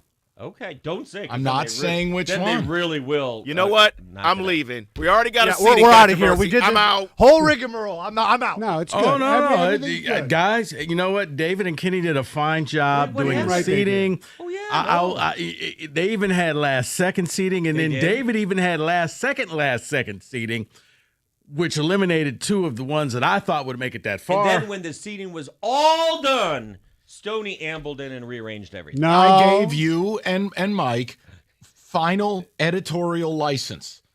I Just thought it like when was- when you demand take that criticism of Michigan out of my column, I'm not comfortable with it. I gave you changed creative that to license perfect. here because now no one can complain. You guys got to see it beforehand. You have edited. We're good to go. But those who think something's missing, and we always have those. there complaints. are tons that are Of missing. course, but that understand, right? You hit this is spanning how many years? 30. Yes. 30 years. Yeah. So it's lay off. impossible to have. Right. Yes. We would have to have 128 games. I mean, it's come on. Wait, you mean tournament expansion? Yeah. Let's take it to 78. Yes. There we I mean, go. look, Oh God. Rico's going to ruin another sport. We'll have playing games in Dayton. The fans of the old bit siren, called me today. They were very upset. I mean, People look, don't like that because they think they're getting pulled over That's like true. that. Yes. And you probably are getting pulled over. Yeah. Sorry about that. Mm-hmm. So you pick a region. We give you a game. If you want to say, hey, ABS, balls and strikes, let's do it. Anything else. But you don't have to waste your time because we get a lot to get to. Are we ready? We're ready. Ding, ding, ding. When we return, the beginning of the mayhem. So nervous. What is it? The 6th annual now? I don't even know how many we have. Yeah. Whatever. We probably need to assign it a year. Yeah. Yeah. The Midsummer Classic, the Stony and Wojo Invitational next. Summer is heating up. What are you waiting for? You gonna wait till it's 90 in your house and the power goes out? Mastercraft, heating, cooling, plumbing, and electrical. They've got you covered. You can upgrade your system and save $1,000 while you're doing it. New AC, save $1,000. New generator, you guessed it, $1,000. New furnace, yep, $1,000. Call for details. Schedule the free in-home estimate. Mastercraft, honest work, Great same-day service when you call before noon. It's mastercraftheating.com.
All right, let's get to it. It is the Stony and Wojo Invitational. Soul Food did not make the field. It did not. No. We go. Justin is going to kick off the proceedings, 97.1. Oh, hey, thanks for having me lead off. I'm honored. Justin, we got to ask you, are you nervous about starting the Stony and Wojo with Rico and Mike tournament invitational? Nervous? No, not at all. Yes, you sounded, though. All right, I'll give you one. Would you like to pick a region, Stony and Wojo legend, white is better region, very fast region, Mike and Rico legend region? Yeah, I'll go with Mike and Rico legend region. Legend region, okay. Well, why don't we take you to the 5-12 matchup? There's always upsets early in the 5-12 matchup. You have the number 5 seed. Roberts. Or Roberts. That's Kenny Cott asking for something, I guess. Going up against the number 12 seed. Oh, whoa. Wow, they joined together. Yeah. See? It was Rieger once a month. Good seating by the selection committee there. What do you say there? Yeah, that's very appropriate. But yeah, you can't get over the Oral Roberts. You got to go with the 5 seed Kenny Cott. That's a sneaky seed there. I think that's got some potential. That's a very sneaky seed. And thank you for saying the Oral Roberts. Thank you, Justin. Kenny moves on. We go over to Adam, 97.1. Hello, Adam. Hello. Adam, what's up? Not much. Just glad to be getting in here. All right. I'm ready for the Stony and Wojo Legends division. All right. Woo. There you go. All right. We'll start you off with a 6-11 matchup, okay? A classic. The number 6 seed. That'd be Mr. Bob. Weather! Going up against the 11th seed, an upset-minded. Okay.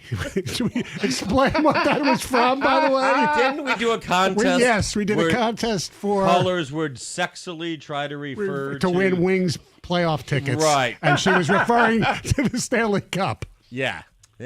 So which one's it going to be? Oh, very, very, very close one. Come down to the wire. I think a Stanley pulls the upset. Yes. Whoa! Down goes Wojo Weather. Down goes. Excellent selection, Adam. Yeah, I was rooting for you there. Wow, fantastic. No. Oh. Gone. Well, that was the finger out the door. Yeah, because there's going to be bad weather here today a little bit. Yeah, sure. Let's go to Abe, 97.1. Abe, welcome.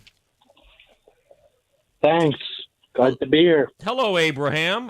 Would you like to pick a region, please?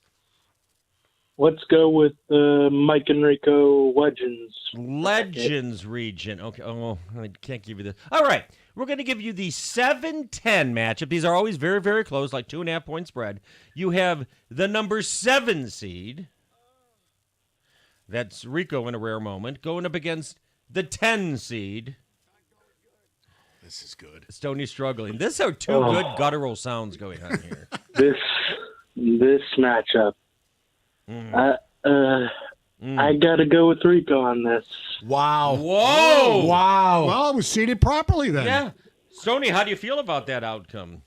Not going good.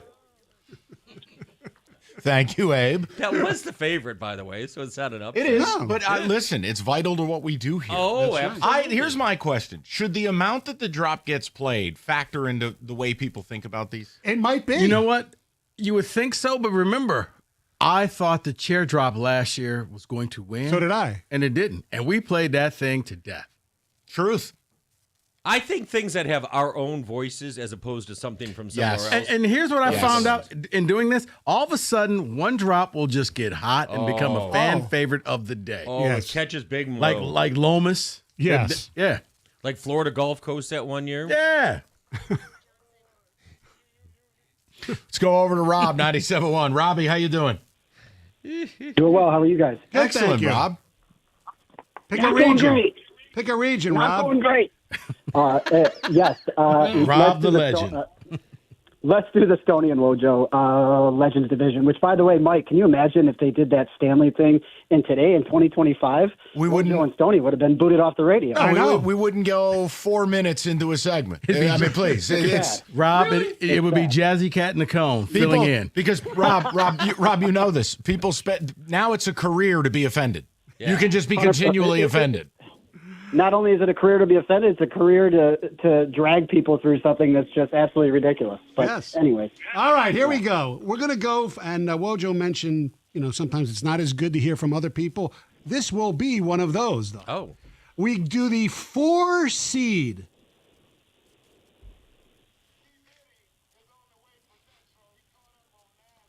Oh, that would be Kwame Kilpatrick against the 13th seed and upset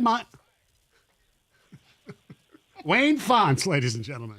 So you got two guys that basically got fired. Kwame and Wayne. For very different reasons. And if you really listen to the Kwame drop, there's a third person. I know. P. Diddy.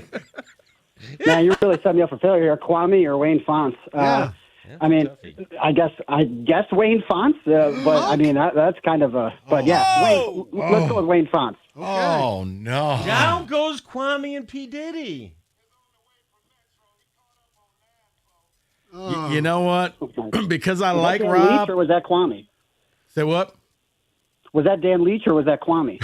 Okay. Oh, geez. You were about to say you like Rob. I like Rob, so I will not use my veto. I respect you, Rob, so I'll respect your opinion. You knocked out one of my favorites, but I'll let it go. Mm-hmm. Looking forward to South Bend next year, boys. Sparty's invading South Bend next year. We'll be in touch. We'll take our revenge out for this. By invading, you can start building our pine box. Okay, you know what? Okay, it's all 2 right. years from now, Mike. Okay, love you, Rob. Did you get it out your system?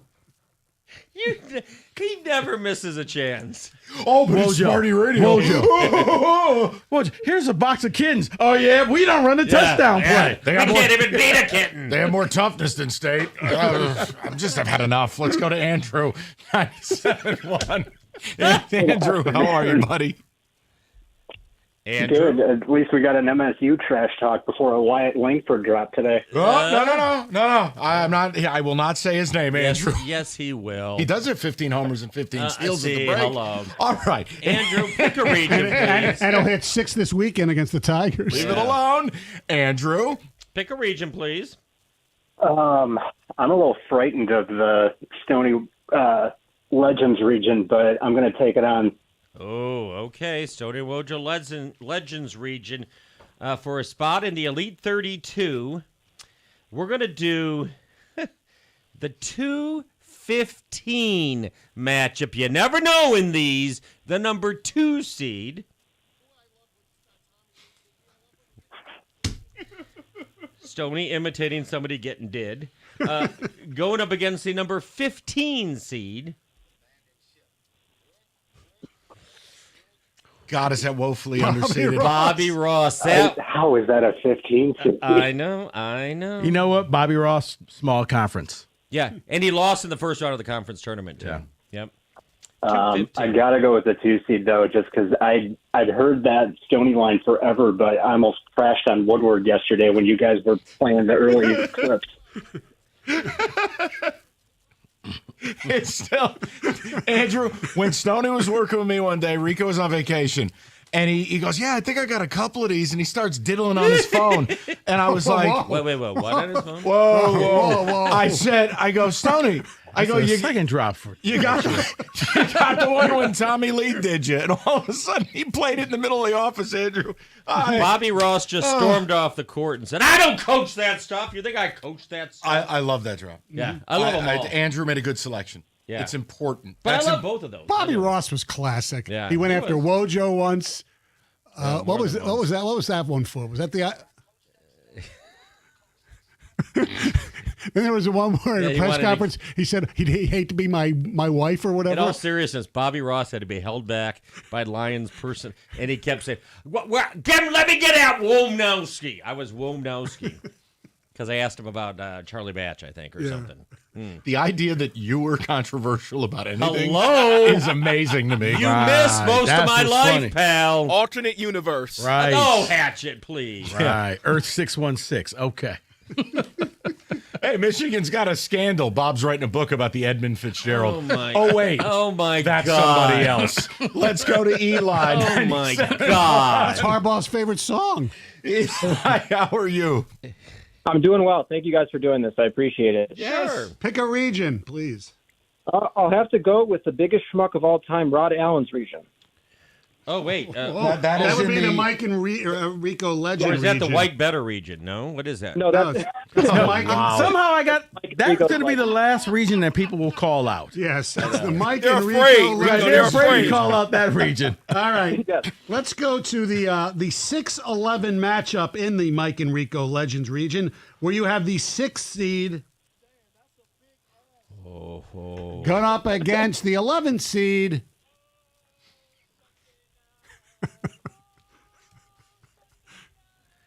Wow, that's a toughie. That's a toughie. Oh, I think this is a blowout. 6 seed all the way. Yeah. Oh, down goes Greg Hargrave from the morning show. Thank you guys again for doing this. Appreciate it. Look forward to it every year. So thank you guys. You got it, man. Low down. Moving on to the second round. Oh, watch out for Lomas. We're going to keep it timely. How's our pacing? Everybody Very feel nice. pretty good about this? All right.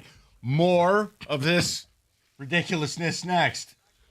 97.1. All right, guys, you hear us having fun on the radio. You want a career like that in radio, or maybe you want to go into television. You're a graphic design artist. Let Specs at LTU get you started on your new path. Specs at LTU is dedicated to inspiring, educating, and equipping future leaders in media arts with the skills needed to succeed in a rapidly evolving industry. Yes, what Mike just said. Go be curious.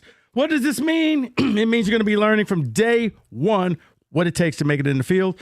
Out in the labs, you're going to learn from people who actually work in the industry. So, Specs at LTU has 3 certificate programs: the Broadcast Media Arts, Digital Media Arts, and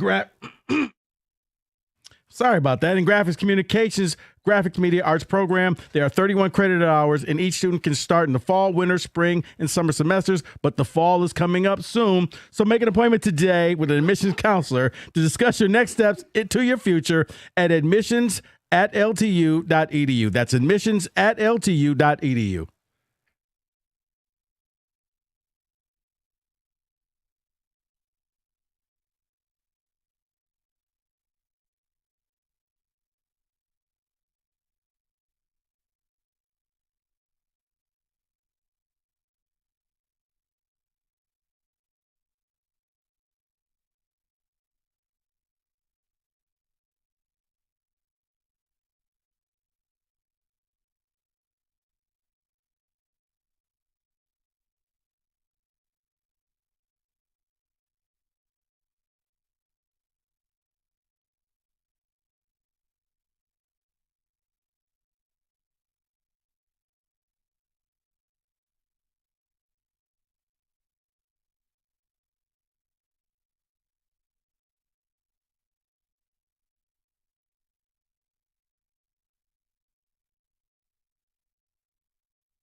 All right, enough already, Rieger. You lost. Jeez. That's what we he are back. says once a year on his birthday. Okay, it's Stony and Wojo Invitational. Bob, you said something during the break. Where are we sending people to see the bracket? Oh yeah, they're on the Twitter box, right? And I'll retweet it as well from the 97.1 Ticket account. And are they on the TikTok or the Facebook or whatever? Just go to the Twitter. And Stony retweeted, I retweet, I will retweet. And you can follow along. The bracket is out there. We have 6 games done. Couple of upsets. Wojo, is it on the Facebook or the Snortogram? Yeah, that too, yeah. Mm-hmm. Are we ready? Yes, we are. Who's up next? Going to Devin, 97.1. Dev, what's going on, bud? How you doing? Hey, guys. Good afternoon. Good to be with you all. Hello, Devin. Thanks for getting in on the phone lines. Would you like the Stony and Wojo Legend region, the Whites Are Better region, the Mike and Rico region, or the Very Fast region? I will go with Very Fast. Oh! Breaking the seal. That is the 1 seed. That is the 1 seed in the Very Fast region. All right. You want to give him the 116? No. We never do that early on. Although it's one of those like Duke games that's on at like noon the first Thursday. But yeah, It's it is. already over. Right. Yes. Let's give you the 6-11 matchup in the Very Fast region. You have the number 6 seed. That's Rico once a year. Going up against the 11 seed. Oh, Kenny Cott doesn't like mystery boxes. What say you? As a proud graduate of Rico's Dance Academy, I've got to go with Rico in a blowout on this one. All right. Rico gets revenge over Kenny for the previous Rico-Kenny matchup. There you go. All right. 1, 2, 3, 4, 5. We got to play that later today. Yes. Devin, excellent reset. That's one of the best ones. We will have Thanks, that guys. for I you at appreciate some it. point. You got it, Devin. Thank you. Let's go to Jason, 97.1. Jay, what's going on, buddy? Hey, how you guys doing? Good, Jason. Please pick a region. If we can double down, I guess we'll go Very Fast again. The Very Fast region. All right, here we go. I'll have the 5-12 matchup. We'll see if, sometimes a 12 usually beats a 5, so you never know. The 5th seed.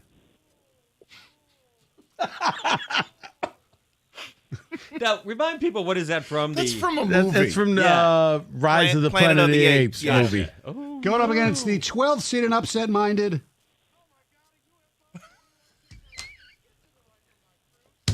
Well, I'm doing traffic. Welcome to your weekend. Everything sucks. Just because I love Mike's impersonations of all of that, I got to do the 12-5 upset here. There we go. It always happens. And that's not even an upset, really. When Mike starts going, fatalities everywhere. Oh, my. Your weekend's effed. I'm working from home today. Also, real quick, guys, we need I thought we'd get it during Saratoga week, but we need the horse racing song, too, at some point. We will have that today. Okay. We had it opening day, but yes, we can deliver that, Jay. I got you. Awesome. For right now, though. Yeah. Woo! Be curious, damn it. Let's go over to Robert, 97.1. Rob, how you doing, pal? Great. Thank you for having me on. Thanks for calling, Robert. And would you like to pick a region? Or I'll sign one to you if you don't want to pick. I'll do the Mike and Rigo Legend. All right, the Legends one. Let's Somehow go I got there. a feeling nobody's going to choose the Whites Are Better. We're going to have to assign that at some point. Someone's going to You know have what? to You do know it. what? Just to help out Rico, I'll do the Whites Are Better. Oh, so you're one of those, Yeah, are you? you know what, Okay. Rob, say it proud. Oh, What an wow. American, great American. All Possibly right. the best American. Oh, boy. Okay, let's see how you can show your inner colors here. Let's go. Let's do the 8-9 matchup in the Whites Are Better region. The number 8 seed. That's Karsh saying. That was Donna. Karsh using his pet name for his Yeah. favorite Michigan players. And then, Karsh on Karsh Crime, the number 9 seed.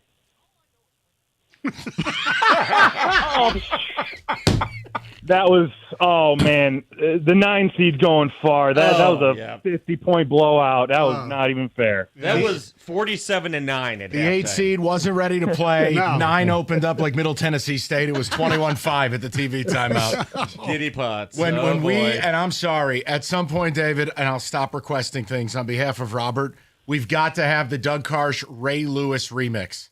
Has to happen. Oh, I don't know if I've heard Do you that. remember Ray Lewis was going to drop an album? Yes. Yeah. So that we got that dropped. Like, all that was released was the clip of Ray Lewis screaming the word women. So then when Doug did that, we spliced them, and we have Doug's album. Whoa. Yeah.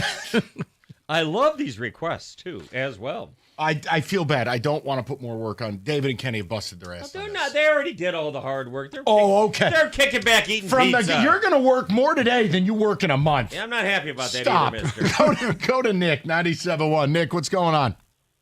What's up, guys? How you doing? Good. Hey, Nick. Pick a region, please. I have no shame here. Give me the whites or better region. The whites are better region. We got to run on racists. Here we go. All right, here we go. Oh, this is going to be an interesting one. Nick saying it with his chest. This is an this is an interesting one. We're going to go for the 6-11 matchup. We have the 6th seed. That was the Tigers theme song last It year, was. wasn't it? Yeah. Everything. Bases loaded, nobody out. No problem. Voodoo. Against the 11th seed. Whoa. Whoa. Ooh. Wow. Was that a caller? Yes. Yeah. Okay. Freaky sex. Okay. Very interesting. I think the team that won the play-in game is going to make a little bit of a run. Give me Freaky Sex. Whoa! Down goes Voodoo. By the way, you're screwed now because Voodoo's mad at you. All right, Freaky Sex advances. Okay. And I also think he created another drop there. Yes, so do I. But who? Me? Not me. No, the caller. Okay. Good. I was like, I'm on alert after what they did to me for the NC State football helmets. I have to be very careful. You got a region out of it. Stop complaining. No, you already had a drop at 224, David. Oh yeah. Right at 224. For me? Yes. Oh man. All right, let's go to Mike, 97.1. Mike, what's up, buddy? Hey, I just want to go to the white region. I eliminated black jobs last year, so I need to redeem myself. Oh wow. You know what's funny? And why would you go to the white region for that? You know what's funny, Rico? Feels a little more comfortable. Yes. Once one of them identifies, then they're all willing It's to come right out of now. the They're willing to take over the now Capitol. It's safe There you go. to be that way. It's Okay, safe. all right, we know that. I'm gonna. Okay. We're going to give you the 5-12 matchup in the Whites Are Better region. The number 5 seed. That's Rico. Going up against the number 12 seed. The no song. Nothing better than when a commercial gives us a drop. Yeah. What do you say there? Give me Rico. Chalk that. Life sucks. That's chalk. That's chalk. It holds form. It's a stronger drop. It's a good selection by Mike. And I think he's reacting to being in the Whites Are Better region. But last year he got rid of black jobs. Now he supported a black guy who says his life sucks. Yeah. I think there's actual growth here by this. Because I'm in the Whites Are Better region. Yeah. He was educated. Here am I playing the role of Samuel Jackson. Let's go. Oh boy. Steven, 97.1. Stevie, what's going on, bud? What's up, guys? How you guys doing? Good, thank you. Steve, where you want to go? Well, first off, I think the ABS system should definitely be inputted no earlier than this weekend or no later than this weekend. Agreed. 100%. There's no excuse. 100%. It works